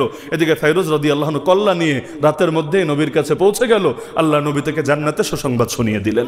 তাহলে এই যে লোক নিজেরে নবী দাবি করেছে, আবার মদও খায়, তারপরও লোকে তাকে নবী মানে। আর আরেকটা যে ভণ্ড ছিল মুসাইলিমা কাযযাব, নিজে তো নবী নবী, ওই জামানায় আরেকজন লেডির আবির্ভাব ঘটলো, লেডি মহিলা, সেই মহিলা নিজেরা নবী দাবি করে বসলো। চিন্তা করলো নারী হয়েছে বলে তো পিছিয়ে থাকা যায় না, পুরুষের সঙ্গে হাতে হাত রেখে কাঁধে কাঁধ মিলে এগিয়ে যেতে হবে। নারীকে কেউ অধিকার দিবে না, অধিকার ছিনায় নিতে হবে, সাম্যের রাষ্ট্র কায়েম করতে হবে। এখন কি করবে? এখন নিজের নবী দাবি করে বসলো। আর যুক্তি দিল, একটা হাদিস পারলে কেউ দেখাও যেখানে বলা আছে আমার পরে আর কোনো লেডি নবী আসবে না, এরকম স্পেসিফিক ভাবে লেডিসদের কথা চিহ্নিত করা আছে, পারলে একটা দেখাও। তা আমার নবী পুরুষ, তিনি বলেছেন তারপরে নবী আসবে না, তার মানে কোনো ম্যান নবী, পুরুষ নবী আসবে না। তো লেডি নবী যে আসবে না, এটা নিয়ে একটা হাদিসও কেউ দেখাতে পারবে না, বাস দাবি করলো নিজেকে নবী। এখন নারীরা এগিয়ে আসলে তাদের মুরিদ একটু বেশি বাড়ে, তাই না? একই গজল যদি পুরুষ গায়ে দেখবেন ভিউ কয়টা, আর একই গজল যদি হিজাব পরেও মহিলা গায়ে দেখবেন ভিউ কয়টা। ভিউ বাড়ে নাকি বাড়ে না? বাড়ে নাকি বাড়ে না? সব ক্ষেত্রে এটা আমাদের কালচার, স্বাভাবিকভাবে ওই দিকে প্রবণতা বেশি। এই জন্য বিজ্ঞাপনে কয়টা পুরুষ দেখেন আর কয়টা নারী দেখেন, পুরুষদের কাপড় কেমন দেখেন আর নারীদের কাপড় কেমন দেখেন। পুরুষের কাপড় যত বাড়ে এটা হলো স্মার্টনেস, ভেতরে গেঞ্জি, এর উপরে শার্ট, তার উপরে আবার ব্লেজার, তার উপরে আবার টাই, স্মার্টনেস না, অনেক স্মার্ট ছেলে। আর নারী যত কমাবে, বাড়ালে স্মার্ট না, যত কমাবে তত সে স্মার্ট হবে। আরে আজীব নীতি, এটা চালু হলো কিভাবে? তো সেই লেডি নিজেরা নবী দাবি করার পর অনেক মুরিদ জোটে গেল, অনেক উম্মত জোটে গেল। সে চিন্তা করলো একা একা ক্ষমতা বেশি দূর নেওয়া দুষ্করি বটে, একটা জোট করি। এখন জোট টোট হয় না যে এককভাবে ক্ষমতায় যেতে পারি বা না পারি, আমরা অনেকে মিলে যদি যেতে পারি তাও তো মাশাআল্লাহ মারহাবা। সে চিন্তা করলো জোট করি, কার সাথে করবে? ও তো নবী, ও তো আর প্রধানমন্ত্রী পদপ্রার্থী না, ও তো আর প্রেসিডেন্ট পদপ্রার্থী না, ও তো লেডিস শাখার নবী, মহিলা শাখার নবী। কার সাথে জোট করবে? সে বিয়ের প্রস্তাব দিল মুসাইলিমা কাযযাবকে। বিয়ে হলো কার সাথে? পুরুষও নিজেকে নবী দাবি করে, নারীও নিজেকে নবী দাবি করে। এবার তারা জামাই বউ বটে, এখন উভয়ের উম্মত মিক্স হয়ে গেল, সংখ্যাটা বেড়ে গেল। আবু বকর রাদিয়াল্লাহু আনহু এদেরকে দমানোর জন্য বাহিনী পাঠিয়ে দিল। অবশেষে মুসাইলিমা কাযযাব সাহাবী ওয়াহশী রাদিয়াল্লাহু আনহুর হাতে নিহত হলো, যে ওয়াহশী একসময় আমির হামজা রাদিয়াল্লাহু আনহুকে শহীদ করেছিলেন। এবার তিনি নিজের অতীতের পাপের প্রায়শ্চিত্ত করার জন্য নবীর দুশমনকে নিজ হাতে হত্যা করলেন। আর সেই মহিলা নবুয়তের ভণ্ড দাবিদার খালেদ বিন ওয়ালিদের হাতে গ্রেফতার হলো। গ্রেফতার হয়ে তার বুঝে চলে আসলো, না না না, আমার দ্বারা ভুল হয়েছে, আমার ঠিক হয় নাই। তওবা করে এমন মানুষের মতো মানুষ হলো, আল্লাহর এত বড় ওলি হলো। সে মরার পর তার জানাজায় অনেক সাহাবীও শরীক হয়েছিল। আলহামদুলিল্লাহ, আল্লাহ তাকে কবুল করে নিয়েছিলেন। তো যেই পয়েন্ট আমি বলছি খুব ভালো করে বোঝেন, কাদিয়ানির নিজেকে নবী দাবি করতে হলো কেন? এটা নিয়ে ব্রিটিশের আগ্রহ কি? এটার জন্য টাকা ঢালার প্রয়োজন কি? টাকা ঢালার জায়গার কি অভাব আছে নাকি? বুলেট কিনতো, বোমা মারতো, আরো কত কিছু করতো। এগুলো না করে ওরা কাদিয়ানিদের পেছনে ফান্ডিং করার দরকার কি? কাদিয়ানি তো ওদের ধর্মেরও না, এদের পেছনে ফান্ডিং করার দরকার কি? ভালো করে বোঝেন, যখন ওরা এখানে হামলা চালালো, এই দেশের স্বাধীনতা কেড়ে নিল, ওরা দেখলো আরে মুসলমানকে তো মেরে দমানো যায় না, একজনকে মারলে 10 জন তৈরি হয়, 10 জনকে মারলে 1000 জন তৈরি হয়। এমন এমন রাস্তাও ছিল যেখানে এমন একটা গাছও বাকি ছিল না যেখানে আমার পূর্বপুরুষ কোনো না কোনো আলেমকে ফাঁসিতে ঝুলিয়ে হত্যা করে নাই। কাউকে আগুনে পুড়িয়ে মেরেছে, কাউকে কামানের সামনে রেখে কামানের সাথে বেঁধে গোলা যখন ছুঁড়েছে, গোলার সাথে কোথায় উড়ে গিয়ে পুরো দেহ ছিন্ন বিচ্ছিন্ন হয়েছে। কিন্তু ওরা দেখতে পাচ্ছিল এভাবে তো এই আন্দোলনকে থামানো যাচ্ছে না, স্বাধীনতা সংগ্রামকে দমানো যাচ্ছে না, বরঞ্চ আরো বেড়ে যাচ্ছে। কারণ আবু সাইদ শহীদ যদি না হতো আন্দোলনে গতি এত আসতো না, মুগ্ধা শহীদ যদি না হতো আন্দোলনে গতি এত আসতো না, আমাদেরকে জেলে যদি না নিত, আমাদেরকে জেলে যদি না নিত, আপনাদের ভেতরে এত ক্ষোভ বাড়তো না। 2013-তে পাখির মতো আমাদের বুকে গুলি যদি না চালানো হতো, আপনাদের ভেতরে এত ক্ষোভ আসতো না। একদিনে এত ক্ষোভ জন্মে নাই, একদিনে এত ক্ষোভ জন্মে নাই। জুলুম যত বেড়েছে, মানুষের ভেতরে প্রতিশোধের স্পৃহা তত বেড়েছে। এক পর্যায়ে আগ্নেয়গিরি তপ্ত লাভার মতো জ্বলে উঠে জালেমের গদিকেই পুড়িয়ে ছাই করে দিয়েছে। তাহলে ওই সময়ও তারা দেখলো কোনোভাবে দমানো যাচ্ছে না, দমাবে কিভাবে? তারা চিন্তা করলো তাহলে এদেরকে দিয়ে দমাতে হবে, কাটা দিয়ে কাটা তুলতে হবে। কাদিয়ানি নিজেকে নবী দাবি করেছিল কেন জানেন? একমাত্র, কেবলমাত্র, শুধুমাত্র মাথায় বসান, মুখ্য উদ্দেশ্য এটাই ছিল, বাকি সব প্রাসঙ্গিক। সব উদ্দেশ্যের মূল উদ্দেশ্য এটা ছিল। এটা আমাদের আলোচনায় আসে না, এটা ফোকাসে কম আসে, হাইলাইট কম হয়। মূল উদ্দেশ্য ছিল মুসলমানদের জিহাদি জজবাকে খতম করা, শাহাদাতের চেতনা ভেতর থেকে বিলীন করা। আর করবে কিভাবে? ও যদি বলো মুসলমান জিহাদ ছেড়ে দাও, ছাড়বে? আরে ছাড়বে? আমি যত বড় হুজুর হই, আমি যদি বলি তোমরা ইসলামের পক্ষে কাজ করা ছেড়ে দাও, কোরআনের পক্ষে কাজ করা ছেড়ে দাও, আপনারা আমার কথা শুনবেন? প্রশ্নই তো আসে না। উল্টা আমি যত বড় হই না কেন আমার বিরুদ্ধে প্রতিবাদ করবেন। তো চিন্তা করলো এভাবে তো কাজ হবে না। এজন্য প্রথমেও একটা সবে ট্রাই করেছে। এক সময় দাবি করেছিল পীর, এরপর মাহদি, এরপর মারিয়াম, এরপর ঈসা, সর্বশেষ ছোট নবী, জিল্লি নবী বা বরুজি নবী, মানে অতি বড়সড় নবী না, ছায়া নবী, লিলিপুট সাইজের নবী। যখন দেখলো কোনোটাই কাজ হয় না, এক পর্যায়ে দাবি করলো শরীয়তওয়ালা নবী। কেন? আগের শরীয়তে জিহাদ আছে। সে বলল আমি নবী হয়ে দুনিয়াতে আসার পর থেকে জিহাদকে হারাম করে দেওয়া হয়েছে। তাহলে কাদিয়ানি নিজেকে নবী দাবি করেছিল কেন? জিহাদের আইনকে, বুঝেন, জিহাদের আইনকে দূর করার জন্য। তার মানে আমার নবীকে শেষ নবী যদি মানে নবীর আইন চূড়ান্ত থাকে, নবীকে শেষ নবী মানলে নবীর আইন চূড়ান্ত থাকে। কাদিয়ানি নিজেকে নবী দাবি করে এজন্যই লেগেছে যাতে আমার নবীর আইনকে বিকৃত করতে পারে। তাহলে আজকে যারা নিজেদেরকে নবী দাবি করে না কিন্তু আমার নবীর আইনকে বাতিল ঘোষণা করে, ওদের চেতনার কাদিয়ানির চেতনার মধ্যে কি পার্থক্য আছে বলেন আমাকে? তাহলে আমার নবীর আইনের পরে আর কোন আইন চলতে পারে? আমার নবীর বিধানের পরে আর কোন বিধান চলতে পারে? আর সর্বশেষ পয়েন্ট আজকে আমার আলোচনার, কেউ যদি নিজেকে নবী দাবি করে, তাকে যদি লোকে আবার অনুসরণীয় মানে, আর এদের ব্যাপারে মুসলমানদের সবচাইতে বড় করণীয় কি হবে এটা বুঝেন। সেটা হলো কাফের একটা শব্দ আপনারা শুনেছেন না? আমরা তো স্লোগান দিই কাফের কাফের, কাদিয়ানি কাফের। আমার মনে হয় স্লোগানটা পাল্টানো দরকার।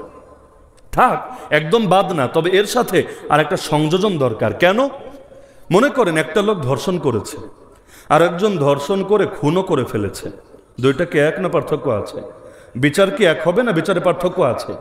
যে ধর্ষণ করে খুন করেছে, আমি যদি ওকে শুধু ধর্ষক বলি, এতে মানুষের মেধায় তার অপরাধটা একটু হালকা হয়ে বসবে না? বসবে। তাহলে কাফের যদি বলি, ভাই মুসলমান ছাড়া যারা আছে সবাই তো কাফের, নাস্তিকও কাফের, অন্যান্য ধর্মের লোকেরাও কাফের, মুসলমান ছাড়া যারা আছে সবই তো কাফের। আমি যদি বলি কাদিয়ানিও কাফের, ওদের অপরাধটা পুরোপুরি চিত্রিত হয় না, কারণ কাফের বিধান আর ওদের বিধানও পার্থক্য আছে। কাফের বিধান, ওদের বিধানও পার্থক্য আছে। ওদেরকে কি বলে লম্বা আলোচনায় যাব না। যারা পড়ালেখা জানেন, আল্লামা আনোয়ার শাহ কাশ্মীরি রহমতুল্লাহ আলী, নাম তো শোনার কথা, আল্লামা আনোয়ার শাহ কাশ্মীরি রহমতুল্লাহ আলী, তার একটা জগৎ বিখ্যাত কিতাব আছে ইকফারুল মুলহিদিন, পড়লে বিস্তারিত পেয়ে যাবেন ইনশাআল্লাহ। আমি শুধু মূল পয়েন্টটা বলছি। এই জাতীয় পাপ, অর্থাৎ অন্য কাফের তো নিজেরা কাফেরই বলে, মুসলমান তো আর বলে না। আমরা কি কখন আন্দোলন করেছে হিন্দুদেরকে অমুসলিম ঘোষণা দেন, বৌদ্ধদেরকে অমুসলিম ঘোষণা দেন, নাস্তিকদেরকে অমুসলিম ঘোষণা দেন? আন্দোলন করেছি? করি নাই। কেন? ওরা নিজেরা মুসলমান কবে দাবি করেছে যে আমার এখন অমুসলিম ঘোষণা সরকারের থেকে আদায় করে নিতে হবে? ওরাও নিজেদেরকে জানে ওরা অমুসলিম, সুতরাং নতুন করে এটা নিয়ে আন্দোলন করা অর্থহীন। তাহলে এদের বিরুদ্ধে কেন বলা লাগে? কারণ এদের ভেতরে আছে বেঈমানি, মুখে আছে ইমানদারি। বাইরে পরিচয় দিচ্ছে মুসলমান, কিন্তু ভেতরে পোষণ করছে কুফুর এবং মার্কেটে প্রচারও করছে কুফুর। তাহলে এমন যারা আছে, যারা নিজেকে দাবি করে মুসলমান কিন্তু ভেতরে পোষণ করে এবং বাইরে প্রচার করে কুফর, তাদেরকে বলে জিন্দিক। কি বলে? কি বলে? সবাই বলেন কি বলে? জিন্দিক। এজন্য স্লোগান হওয়া দরকার মাঝে মাঝে, জিন্দিক জিন্দিক, কাদিয়ানিরা জিন্দিক। কেন? জিন্দিকের বিষয় আর কাফেরের বিষয় আলাদা। বাংলাদেশ যদি ইসলামী রাষ্ট্র হতো, এটা তো আর ইসলামী রাষ্ট্র না। 1757-তে সেই যে স্বাধীনতা হারিয়েছি, ইসলামের পক্ষে স্বাধীনতা আজও পর্যন্ত এক সেকেন্ডের জন্য ফেরাতে তো আর পারি নাই। যদি ইসলামী রাষ্ট্র হতো, তাহলে কাদিয়ানিদের বেলায় শুধু এই আন্দোলন হতো না যে অমুসলিম ঘোষণা দেন, এটা ওই সময় আন্দোলন হতো না, বরঞ্চ ওদের সাজাকে জানেন? জিন্দিকের একমাত্র সাজা, জিন্দিকের একমাত্র সাজা, সে গ্রেফতার হওয়ার আগেই যদি তওবা করে মানুষ হয়ে যায় তাহলে আলহামদুলিল্লাহ সমস্যা নাই। কিন্তু সে যদি গ্রেফতার হয়েই যায়, ইসলামী রাষ্ট্রের বাহিনীর হাতে, প্রশাসনের হাতে সে যদি গ্রেফতার হয়েই যায়, তার একমাত্র সাজা সারতান সে জুদা, মৃত্যুদণ্ড। সে আর পৃথিবীতে বেঁচে থাকারই অধিকার রাখে না। হ্যাঁ, তওবা কবুল করলে আল্লাহ করবে, এরপর তওবা করতে পারে, কিন্তু তওবা করলে ওটা কবুল করতে পারে কে? আল্লাহ। যেমন অনেক কিছু এমন যেটা বান্দা মাফ করতে পারে না। এক সাহাবী যার নাম মায়েজ আসলামী রাদিয়াল্লাহু আনহু, কি নাম? মায়েজ আসলামী রাদিয়াল্লাহু আনহু, জিনা করে ফেলেছিলেন, কেউ জানতো না। নবীর কাছে নিজে এসে বলেন, ইয়া রাসূলুল্লাহ, জাহান্নামের আযাব সহ্য করতে পারবো না, দুনিয়াতে আমাকে শাস্তি দেন, যত বড় শাস্তি হোক মাথা পেতে নিতে রাজি আছি, আখিরাতে শাস্তি আমি সহ্য করতে পারবো না। তিনিও জানেন, তিনি বিবাহিত, তারপরও জিনা করেছেন, সাজা একটাই, তাকে আর দুনিয়াতে রাখা হবে না, প্রস্তর আঘাতে মৃত্যুদণ্ড দেওয়া হবে। পাথর মেরে মেরে, মানে এক কোপে মাথা আলাদা করবে তা না, পাথর মারতে মারতে মারতে মারতে ধীরে ধীরে ধীরে কষ্ট সহ্য করতে করতে এরপর তিনি মৃত্যুবরণ করবেন। তারপরও আল্লাহ নবীর কাছে এসে স্বীকার করলেন, ইসলামে জিনা প্রমাণিত হওয়ার জন্য 4 জন সাক্ষী সাক্ষ্য লাগে, বা একজন ব্যক্তির 4 বার স্বীকারোক্তি লাগে। একবার দিলে হয় না, 2 বার দিলে হয় না, 3 বার দিলে হয় না। আল্লাহ নবী মায়েসকে বারবার ফিরাতে চাইলেন, আরে তুমি আল্লাহর কাছে তওবা করো, যা করেছো আল্লাহর কাছে তওবা করো, যাও এখান থেকে। কিন্তু মায়েস 1 বার, 2 বার, 3 বার, 4 বার স্বীকারোক্তি দিল, না আমি যাব না, আমি যাব না, আমাকে পবিত্র করেন, আমাকে শাস্তি দেন, আমি শাস্তি চাই, এর বিনিময়ে আখিরাতের মুক্তি চাই। অবশেষে 4 বার স্বীকারোক্তি দেওয়ার পর নবী বললেন, তাকে নিয়ে পাথর মারতে শুরু করো। সাহাবীরা পাথর মারতে থাকলেন। এর মধ্যে ওমর রাদিয়াল্লাহু আনহু একটা পাথর মারলেন, তার গায়ে লেগে কিছু রক্ত ছিটকে, গা থেকে রক্ত ছিটকে এসে ওমরের জামায় লেগে গেল। ওমর রাদিয়াল্লাহু আনহু খুব ঘৃণা বোধ করলেন, ছি, একটা জিনাকার, একটা ব্যভিচারী, একটা দুশ্চরিত্র লোকের রক্ত লাগলো আমার গায়ে, ছি। তিনি ঘৃণার সঙ্গে এটার দিকে নজর দিলেন। আল্লাহ নবী বলেন, ওমর করছোটা কি? আল্লাহর কসম করে বলছি, লাকাদ তাবা তাওবাতান লাউ কুসিমা আলা আহলিল মাদিনা লাকাফাতহুম। আরে আমার মায়েসের ব্যাপারে তুমি ঘৃণাবোধ করছো? আমার মায়েস পাপ করেছে, এটা যেমন সত্য, এর চাইতে বড় সত্য হলো সে একা এমন তওবা করেছে, সে একা এমন তওবা করেছে, তার একার তওবা যদি মদিনার সবার মধ্যে ভাগ করে দেওয়া হয়, তার একার তওবা সবার গুনাহ মাফের জন্য যথেষ্ট হয়ে যাবে। তওবা করেছে, নবী জানেন, আল্লাহ জানিয়েছেন, তো ছাড়েন না কেন? কারণ এটা তার হাতে না, এটা তার হাতে না, এটা মাফ করতে পারেন কে? আল্লাহ। তাহলে জিন্দিক কাদিয়ানিরা যে জিন্দিক, ইসলামী রাষ্ট্র থাকলে ওদের ব্যাপারে করণীয় আরো বড়টা হতো। এখন তো নাই মামার চাইতে কানা মামা ভালোতে আছে। ওই নবী ইমানের স্তর দিয়েছেন না, কখনো হাত, না পারলে মুখ, না পারলে দিল, এত স্তর কেন? কারণ দিন তো এক না। আমরা তো আর মদিনার মতো যুগে নাই, আমরা তো মক্কার মতো যুগে আছি। মদিনার মতো যুগে তো নাই, মক্কার মতো যুগে আছি। হক কথা বললেও জেলে নিয়ে যায়, কোরআনের কথা বললেও রিমান্ডে নিয়ে যায়, এমনকি নিজে অপরাধী না এটা প্রমাণ করতে জীবনের বড় অংশ কেটে যায়। আরে আজকে যদি হাসিনাকে দেশে এনে ফাঁসিতে লটকায়, আমাদের হারিয়ে যাওয়া 1টা বছর ফিরিয়ে তো দিতে পারবে না, ফ্যামিলির যে ক্ষয়ক্ষতি হয়েছে ফিরিয়ে তো দিতে পারবে না, যে অর্থগুলো ব্যয় হয়েছে ওইগুলো এখন যদি আর 10 গুণ দেয়, ওই সময়ের কাজগুলো তো এখন হবে না। জীবনের যে ক্ষতি হওয়ার হয়েছে সেগুলো তো কখনোই ফিরবে না। কোন আলেম তো এমন রোগে শোকে ভুগছেন, কোনোদিন সুস্থ হবে বলে ডাক্তাররাও আশা করতে পারছে না। আমি তো কোনো বুড়া মানুষ না, ওই সময় যুবক, এখনো যুবক। ওই 1 বছরের জেলের ভোগান্তি এই বের হওয়ার পর প্রায় 3-4 বছর হয়ে যাচ্ছে, এখনো পর্যন্ত কাটিয়ে উঠতে পারছি না। আর কোনোদিন পারবো কিনা এক আল্লাহ ছাড়া কেউ জানে না। তাহলে ওরে যদি মারে, আমাদের হারানো দিন তো ফিরবে না। আমাদের কোনো আলেম তার ফিরতেই পারে নাই, লাশ হয়ে চলে গিয়েছে কবরে। মাওলানা ইকবাল নামে একজন আমাদের চোখের সামনে নারায়ণগঞ্জে বাড়ি ছিল, হেফাজত মামলার আসামি ছিল, আল্লাহর বান্দা হাই প্রেসারের রোগী, ডায়াবেটিসের রোগী, রিমান্ডে আবার এর উপর টর্চার করলো। কারাগারে যাওয়ার পর বারবার রিকোয়েস্ট করলেন, আমার ট্রিটমেন্টের ব্যবস্থা করেন। কে শুনে কার কথা? এক পর্যায়ে অন্যান্য গার্ডরা এসে সংবাদ দিল যে আপনার ফ্যামিলির লোকেরা পাগলের মতো জেল গেটের বাইরে বাইরে ঘুরছে, আপনার ওষুধ নিয়ে ভেতরে পৌঁছাতে চাচ্ছে, কিন্তু জেলার অনুমতি দিচ্ছে না, সুপার অনুমতি দিচ্ছে না, ডেপুটি জেলার অনুমতি দিচ্ছে না, আমরা কি করতে পারি? তিনি বারবার রিকোয়েস্ট করলেন যে করোনার অজুহাত দিয়ে সাক্ষাৎ করতে দিচ্ছেন না, মানলাম। করোনার অজুহাত দিয়ে আমাকে বাইরে মেডিকেলে পাঠাচ্ছেন না, মানলাম। অন্তত আমার নিয়মিত যে ওষুধগুলো, কারণ হাই প্রেশারের রোগী, ডায়াবেটিসের রোগী নিয়মিত ওষুধ না খেলে কি হয় এটা তো আর বলে দেওয়া লাগবে না, আমার নিয়মিত ওষুধগুলো অন্তত ভেতরে পৌঁছান। শোনে নাই কথা। এক পর্যায়ে কারাগারের হসপিটালে নিয়ে রাখা হলো। তিনি শুধু মনে হয় পা ধরাটা বাকি, খালি পা ধরাটা বাকি। যতভাবে রিকোয়েস্ট করা দরকার সব করেছেন, কিন্তু একটা জালেমেরও মন গলে নাই, একটা জালেমেরও মন গলে নাই। অবশেষে আল্লাহর বান্দা নিজের জানটাই বিলিয়ে দিলেন, সেখান থেকে লাশ হয়ে সরাসরি কবরে চলে গেলেন। কি মূল্যায়ন পেয়েছেন? হাসিনা তো চলে গেছে, প্রায় 1.5 বছর হতে চলছে, তার রক্তের কি মূল্যায়ন হয়েছে? তার নামটাকেই বাকে স্মরণ রেখেছে, আমরাই তো রাখি নাই, অন্যরা কি রাখবে? এটাই তো বাস্তবতা। আর কয় বছর পর গেলে এই নামে মানুষ ছিল, এটাই তো হয়তো লোকে স্মরণ রাখবে না, এটাই তো বাস্তবতা। কিন্তু ক্ষতি যা হওয়ার তা তো হয়ে গিয়েছে। দুনিয়ার আদালত রাখেন, কিয়ামতের দিন এই মাজলুম আর এই জালেম যখন একসঙ্গে দাঁড়াবে, আল্লাহ যেদিন একটা গরুকে পর্যন্ত ঠকাবে না, শিং ছিল না বলে খালি গুঁতো খেয়েছে, দিতে পারে নাই, আল্লাহ সেদিন এই গরুদের মধ্যে ইনসাফ কায়েম করবেন ইনশাআল্লাহ সুম্মা ইনশাআল্লাহ।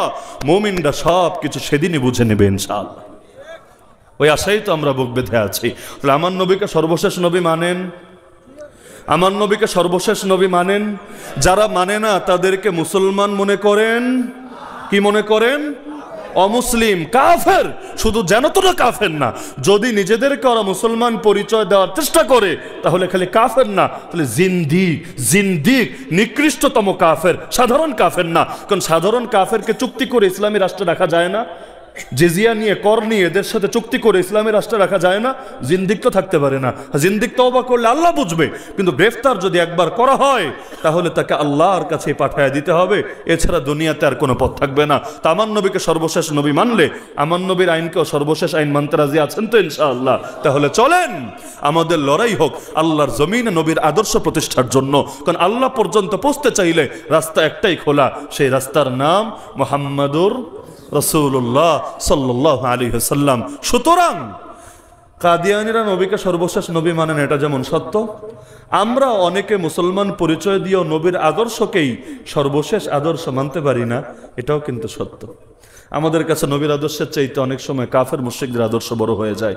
আল্লাহ অধপতন থেকে আমাদেরকে হেফাজত করুন। আমার মনে হয় এই যে কোরআনের মাহফিলগুলো হয় না, এগুলোর বড় ফায়দাটা আলহামদুলিল্লাহ এখানে, তাই না? যেগুলো আমল আছে তো আছেই, যেগুলো আমল আছে তো আছেই, যেগুলোর আমল সমাজ থেকে হারিয়ে গিয়েছে কিন্তু কোরআনে আছে। এই ইলমগুলো যদি অন্তত জিন্দা হয়, এই ইলমগুলো যদি অন্তত জিন্দা হয়, আল্লাহ কোনো না কোনো দিন আমলেরও তৌফিক দিয়ে দেবেন ইনশাআল্লাহ। আল্লাহ চাইলে আপনাদের মধ্যেও খালেদ বিন ওলীদ তৈরি হয়ে যেতে পারে, আল্লাহ চাইলে আপনাদের মধ্যেও সালাহুদ্দিন আইয়ুবী তৈরি হয়ে যেতে পারে, আল্লাহ চাইলে সবই সম্ভব। এজন্য মাত্র 25 বছর হয়েছে, খুব বেশি হয় নাই। মাহফিলের বয়স মাত্র 25, আমাদের বয়সের চাইতে তো কম না অনেক। তাহলে আমরা দোয়া করবো আল্লাহ এই মাহফিলকে যাতে কিয়ামত পর্যন্ত কায়েম দায়েম রাখেন। এখন যারা আছে সবাই যদি কবরে চলে যায়, তাদের সন্তানরাও যদি বুড়া হয়ে কবরে চলে যায়, এরপরে কোরআনের মাহফিল যাতে বন্ধ না হয়।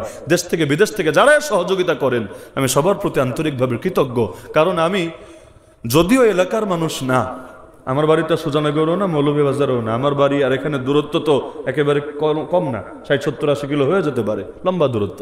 কিন্তু তারপর আমি মনে করি এই কোরআনের বাগান আমারও। এবং সেক্রেটারি সাহেব তো আমাকে আসার আগে বারবার বলেছেন, হুজুর আপনি মাইকে ঘোষণা দিবেন। যদি আমি একবার ওনাকে বলি নাই, কিন্তু উনি বারবার বলেছেন আপনি মাইকে ঘোষণা দিবেন। আসল লড়াই তো শেষই হলো, জুলুমের দাস্তান তো খতম হলো। ওই বাধার সময় যেহেতু কষ্ট করে এখানে থেকেছেন, ইনশাআল্লাহ আল্লাহ যতদিন আপনাকে বাঁচিয়ে রাখবেন আপনি এই মাহফিলে নিয়মিত আসবেন। আমাকে বলেছেন আসার সময় আপনি ঘোষণা দিবেন, নিয়মিত আসবেন। কিন্তু আমি মনে করি আমি আসা না আসাটাই বড় বিষয় না, কিন্তু এই মাহফিলটা জিন্দা থাকা বড় বিষয়। তো অনেকে শুনেছি প্রবাসে আছেন, দেশে নাই, তারপর আলহামদুলিল্লাহ খেদমত চালিয়ে যাচ্ছেন। আমরা আসলে তাদের জন্য দোয়া ছাড়া আর কিছুই করতে পারবো না। আল্লাহ তাদের উভয় জাহানকে কামিয়াব করুন। আর আপনাদের যে স্বতঃস্ফূর্ত উপস্থিতি, আলহামদুলিল্লাহ। আমার তো মনে হয় ওই নির্বাচনী সভায় 500 টাকা করে দিয়েও এত মানুষকে এত রাত পর্যন্ত এভাবে মনোযোগের সাথে কথা শোনানো সম্ভব না, তাই না? আসলেই সম্ভব না। এটা কোরআনের মহব্বত না, এটা কোরআনের মহব্বত না। আমার প্রতি মহব্বতটাও তো কোরআনের জন্য, অন্য কিছুর জন্য তা না। সুতরাং আল্লাহ আপনার কাছে আমরা আশাবাদী কোরআনের এই মহব্বতকে আপনি কবুল করেন এবং আমাদেরকে কিয়ামতের দিন কোরআনওয়ালাদের কাতারে শামিল হয়ে সহজেই জান্নাতে যাওয়ার তৌফিক দান করেন। তো দোয়ার আগে কয়েকটা ছোট ছোট প্রশ্ন এসেছে, ছোট ছোট করে জবাব দিয়ে দিই। আপনার অনুমতি দিলে জবাব দিব, না হলে আমরা দোয়ায় চলে যাব। কিছু প্রশ্ন এমন, এগুলো আসলে আলাদা করে জবাব দেওয়ার কিছু নেই, সকলের এমনি জানা আছে। তারপরও যেহেতু প্রশ্ন এসেছে এই খাতিরে জবাব দেওয়া। একটা এসেছে ফেসবুক বা মিডিয়াতে গালিগালাজ করলে ক্ষতি কি? এটা জবাব আপনারাও জানেন। গালি দেওয়া কবিরা গুনাহ, হাদিসে আছে সিবাবুল মুসলিমি ফুসুকুন, মুসলমানকে গালি দেওয়া কবিরা গুনাহ। বর্তমানে আমি মনে করি বড় একটা সমস্যা হলো বাঙালিকে সব কিছু থেকে ফেরানো যায়, গালি থেকে ফেরানো যায় না। ভালো ভালো মানুষ, মুখে দাঁড়িয়ে আছে, গায়ে পাঞ্জাবি আছে, গালি দিতে থাকে। বিশেষ করে মাথায় রাগ আসলে তো কথাই নেই, এমনি যা করে করে রাগ আসলে কথাই নেই। আমি শুধু একটা হাদিস শোনাই। আল্লাহ নবীর এক সাহাবী নাম আবু যর রাদিয়াল্লাহু আনহু, আর এক সাহাবীকে একদিন গালি দিলেন। কি গালি? বাংলাদেশের হিসাবে খুব কাঁচা গালি না, আমাদের দেশের হিসাবে কাঁচা গালি না, এর চাইতে কাঁচা গালি বাবাও সন্তানকে দেয়। তিনি গালি দিলেন, বুখারীর হাদিস, ইয়াবনা সাউদা। এর বাংলা অনুবাদ করলে, গালির অনুবাদ তো আসলে একটু অশুদ্ধ ভাষায় হয়, শুদ্ধ ভাষায় তো গালি হয় না, তাই না? কেউ তো কাউকে গালি দেয় না, হে ডগের বেবি, এভাবে তো গালি দেয় না। হে কুকুরের সন্তান, এভাবেও গালি দেয় না, গালি দেয় অশুদ্ধ ভাষায়। তো এখন ইয়াবনা সাউদা, ইয়া মানি হে, ইবিন মানি পুত্র, সাউদা মানি কৃষ্ণাঙ্গ নারী, তাহলে একসাথে মিলালে কি হয়? হে কাল্লা বেডির পুত। আমাদের উস্তাদি অনুবাদ করেছেন, আমার দাদা উস্তাদ আল্লামা মোহাম্মদুল্লাহ হাফেজ হুজুর রহমতুল্লাহ আলহির খলিফা হযরত মাওলানা ইসমাইল বরিস আলী দামাত বারাকাতুহুল আলিয়া হুজুরে অনুবাদ করেছেন, কাল্লা বেডির পুত। এতটুকু গালি দিলেন, বাংলাদেশের বিবেচনায় খুব কাঁচা গালি না। নবী সেই সাহাবীকে বলেন, ছি, তুমি তাকে তার মায়ের কথা বলে লজ্জা দিলা? তুমি এমন একজন মানুষ যার ভেতর এখনো জাহেলিয়াত রয়ে গেছে। সাহাবীর চাইতে দামি কে হয়? জাস্ট একটু গালি দিয়েছে, নবী বলেছে, বেটা তুই পরিপূর্ণ মুসলমান হতে পারিস নাই, তোর ভেতরে জাহেলিয়াত রয়ে গেছে। এই জেনজি, জেনারেশন জেড, এর একটা ফজিলত বয়ান করা হয় যে তারা খুব স্মার্ট, গালি দিতে পারে। এবং বিগত আন্দোলনে গালির কি কি ভূমিকা আছে এগুলো নিয়ে অনেকে লম্বা লম্বা আর্টিকেল পর্যন্ত লেখে। আল্লাহর ওয়াস্তে আপনাদের প্রতি আমার অনুরোধ থাকলো, সাহাবী হয়েও একটা গালি দেওয়ার কারণে নবী যদি বলতে পারে তোর ভেতর জাহেলিয়াত রয়েছে, আমরা তো সাহাবীর পায়ের ধুলার সমানও না। সুতরাং আর যাই হোক, নিয়াত করেন জবান দিয়ে গালি দিব না ইনশাআল্লাহ। বলবেন হুজুর জবান দিয়ে গালি দিতে না করেছে, ফেক আইডি থেকে গালি দিতে তো আর না করে নাই, বট আইডি থেকে গালি দিতে তো আর না করে নাই। অনেকে ফেক আইডি আছে না, দুনিয়াতে না ফেক, কিয়ামতের দিন ফেক বলতে কিছু থাকবে? আল্লাহর সামনে ফেকগিরি চলবে। সুতরাং নিয়াত করেন গালি দেবেন না ইনশা। গালি দিলে কি গুনাহ হবে? সগীরা না কবিরা? জাহান্নামে যেতে কয়টা কবিরা গুনাহ লাগে? জাহান্নামে যেতে কয়টা লাগে? আলহামদুলিল্লাহ, যেই ভাই বলেছেন আল্লাহ আপনাকে দুনিয়া আখিরাতে সর্বোত্তম বদলা দান করুন। জাহান্নামে যেতে 100টা কবিরা গুনাহ লাগে না, একটাই চলে, একটাই। তওবা নসিবে না জুটলে একটাই চলে। সুতরাং গালি দিব না ইনশা। দ্বিতীয় প্রশ্ন করেছেন, ভাগোয়া ল্যাপটপ সম্পর্কে জানতে চাই হুজুর, ভাগোয়া ল্যাপটপ কি? এগুলো হলো হিন্দুত্ববাদীদের একটা আগ্রাসনের অস্ত্র। মুসলিম নারীদেরকে প্রেমের ফাঁদে ফেলে তাদের সাথে নিজেদের যৌন চাহিদা পূরণ করা এবং সম্ভব হলে মুসলিম নারীদের পেটে ওদের সন্তান সরবরাহ করা, এটাকে ওরা ওদের আধিপত্যবাদের একটা অস্ত্র বানিয়ে ফেলেছে। দেশে দেশে যুদ্ধ লাগলে দেখবেন আর্মিগুলো এই কাজটা করে। আরে যুদ্ধ করবি তুই, গোলাগুলি যুদ্ধ কর, কে না করেছে? কিন্তু দেখবেন মুসলিম মা বোনদের রেপ করে, ধর্ষণ করে, কেন? মনোবল ভেঙে দেওয়ার জন্য। তো এই জালেমরা এমনি তো গরুর মূত্র খেতে খেতে হিম্মত এমনি দুর্বল হয়ে গিয়েছে, পেছনে বহু কিছু বলতে পারে। তো যারা গরুর গোশত খায় তাদের সামনে মোকাবেলা করবে কিভাবে? এজন্য এখন পেছনের পথ ধরেছে। সুপুরুষরা সামনাসামনি লড়াই করে, আর কাপুরুষরা পেছনের দরজা দিয়ে চেষ্টা করে। তারা আমাদের মা বোনদের বিরুদ্ধে অস্ত্রকে কাজে লাগাচ্ছে। কিন্তু যেই মুসলিম নারীরা, আরে প্রেম ভালোবাসা বিবাহ বহির্ভূত তো এমনি হারাম, মুসলমান ছেলের সাথে করলেও হারাম, কোনো হুজুরের লগে করলে ওইটাও হারাম।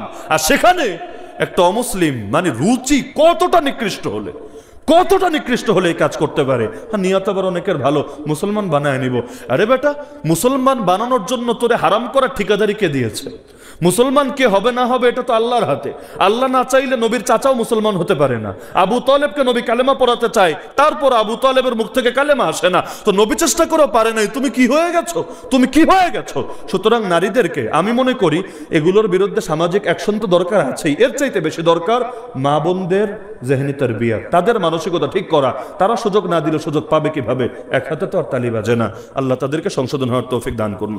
জন্ম নিয়ন্ত্রণ পদ্ধতি কতটুকু বৈধ জানাবেন হুজুর, আর বৈধ কোনো পদ্ধতি আছে কি হুজুর? জন্ম নিয়ন্ত্রণের ব্যাপারে বৈধ পদ্ধতি যদি জানতে চান, একটা মাত্র ক্ষেত্রে এটা হতে পারে, তাও সাময়িকভাবে। একটা মাত্র ক্ষেত্র কোনটা?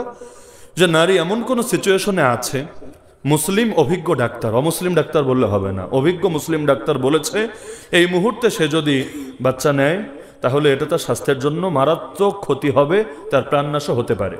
এইরকম কোনো সিচুয়েশনে কেউ যদি পড়ে, সেই ক্ষেত্রে সাময়িক কোনো পদ্ধতি তাও উচিত হলো এই ক্ষেত্রে পুরুষের সতর্ক হওয়া। যেমন নবীজির জামানায় সাহাবীরা আজল করতেন। আজল মানে কি? মেলামেশা করেছেন, কিন্তু যখন তার চূড়ান্ত সময় এসেছে তখন ভেতরে না করে বাইরে করেছেন আজল, এটা বৈধ আছে, একাধিক হাদিস দ্বারাও প্রমাণিত। তো এই জামানায় এর অনেক ডিজিটাল পদ্ধতিও বের হয়েছে। তো সুতরাং সতর্কতা পুরুষ গ্রহণ করাই ভালো, কারণ নারীদের ক্ষেত্রে জটিলতা আছে। অনেকে বিয়ে করার পর চিন্তা করে মাত্র তো বিয়ে করলাম, আগে যাকে না 2টা বছর 5টা বছর বাচ্চা কাচ্চা ভেজাল, আসলে তো আর লাইফটাকে এনজয় করতে পারবো না, যৌবনকাল এনজয় করতে পারবো না। লাস্টে 2 বছর ওষুধ খেতে খেতে পরে গিয়ে কবিরাজের পেছনে দৌড়াতে ঘুম হারাম, বাচ্চার হয় না। প্রথমে সে নিতে চায় নাই, আল্লাহ দিতে চেয়েছে, আর এখন সে নিতে চায়, আল্লাহ আর দেয় না তো দেয়ই না। 8 বছর 10 বছর 12 বছর চলে গিয়েছে, এখন আর এই বউ ভালো লাগে না, অন্য বউয়ের পেছনে ছোটার চেষ্টা করে। এজন্য নারীরাও সাবধান। জন্ম নিয়ন্ত্রণের ক্ষেত্রে তাও যদি একান্ত কোনো নারীকে গ্রহণ করতে হয়, ওই সাময়িক পদ্ধতি মুফতির ফতোয়া সাপেক্ষে। আমি এখানে বলে দিয়েছি, শুধু এর ভিত্তিতেই নিজে নিজে শুরু করেন না, নিজের হালতটা কোনো যোগ্য মুফতির কাছে লিখিতভাবে পাঠাবেন যে আমার এই সিচুয়েশন, ডক্টররা এই বলছে, হুজুর আপনি কি বলেন। তো মুফতি সাহেব যদি আপনাকে ফতোয়া দেন যে না আপনি এই ক্ষেত্রে এইটা এভাবে গ্রহণ করতে পারেন, তাহলে করেন, অন্যথায় করবেন না। কিন্তু এই ফতোয়া ছাড়া কাজ করতে যায়েন না, না হলে অনেক ক্ষেত্রে হারামে জড়ানোর আশঙ্কা আছে। আর সন্তান বেশি হওয়া ভালো না কম হওয়া ভালো? বেশি হওয়া ভালো না কম হওয়া ভালো? কারণ কিয়ামতের দিন নবীজি গর্ব করবেন উম্মত বেশি হলে। তাহলে আপনি যদি নবীর গর্বের সহযোগী হতে পারেন, হতে পারেন, এর চাইতে বড় সৌভাগ্য উম্মতের জন্য কি হতে পারে? এজন্য দোয়া করবেন। এমনকি আল্লাহ নবী তার কোনো সাহাবীর জন্য দোয়া করেছেন, হে আল্লাহ ওর মালও বাড়ায় দাও, ওর সন্তানও বাড়ায় দাও। এমনকি এমন বাড়ানো আল্লাহ বাড়িয়েছেন যে 100-র কাছাকাছি বাচ্চা একজনের হয়ে গিয়েছে। নবীর দোয়া কবুল হয়ে গিয়েছে, নবীর দোয়া তো আর বৃথা হবে না।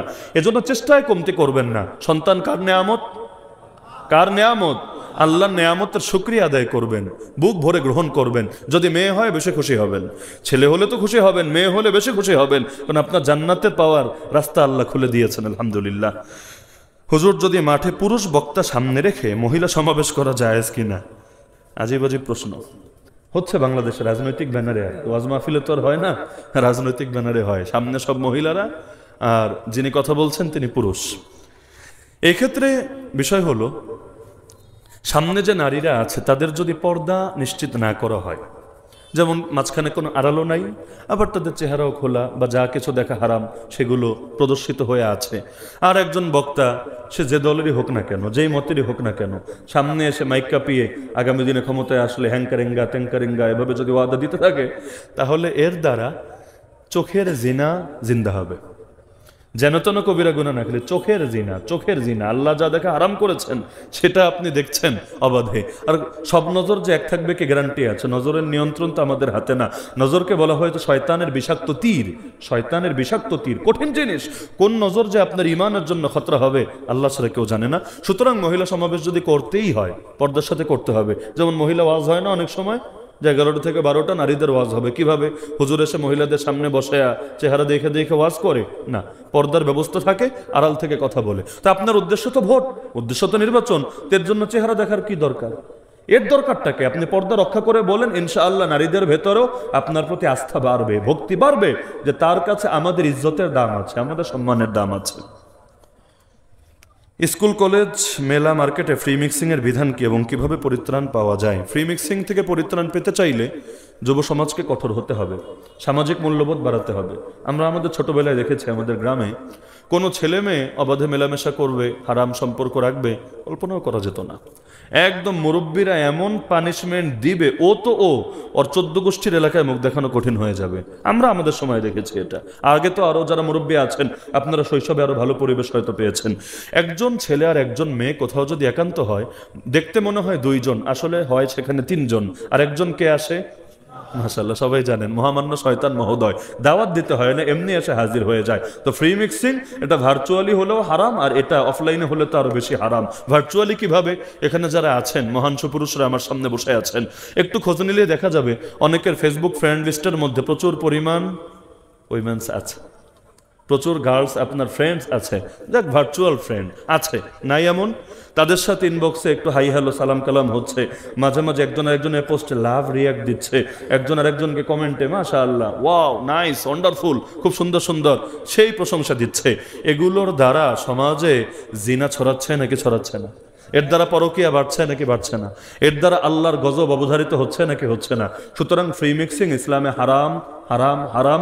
বিয়ে অনুষ্ঠান হলেও হারাম, সাবধান। খতনা অনুষ্ঠানে হলেও হারাম, অলিমা অনুষ্ঠানে হলেও হারাম, অনলাইনে হলেও হারাম। আর ফ্রি মিক্সিং থেকে বাঁচতে চাইলে যুবকরা অ্যাকশনে গেলেই চলবে। আলহামদুলিল্লাহ, যুবকরা খালি কঠোর থাকবেন, মুরব্বীরা তাদেরকে দিক নির্দেশনা দিবেন যে যেখানে ফ্রি মিক্সিং এর সন্ধান পাবা বুঝাবা, যদি ভালো হয়ে যায় আলহামদুলিল্লাহ, না হলে প্রয়োজনে করা হবে, করা যে কোনোভাবে এগুলোকে সুযোগ দেওয়া যাবে না, না হলে গজব আসলে সবার উপরই আসবে, আমরা কেউ বাঁচতে পারবো না। বিয়ের আগে প্রেম ভালোবাসা সম্পর্কে ডেটিং এর বিধান জানতে চাই হুজুর। আগেরটা থেকে অটো জবাব হয়ে গিয়েছে, আমার মনে হয় অস্পষ্ট থাকার কথা না। আল্লাহ আমাদের সবাইকে দীর্ঘ সময় ধরে যে আলোচনা হলো, আজকে মনে হয় অনেক লম্বাই করে ফেললাম, কষ্ট দিয়ে ফেললাম আপনাদেরকে বেশি। আল্লাহ তাআলা যতদিন পর্যন্ত আমাদেরকে দুনিয়াতে রাখেন এগুলোর উপর আমল করার তৌফিক দান করুন, আমিন। সকলে দুরূদ শরীফ পাঠ করি, এখানে দোয়া হবে।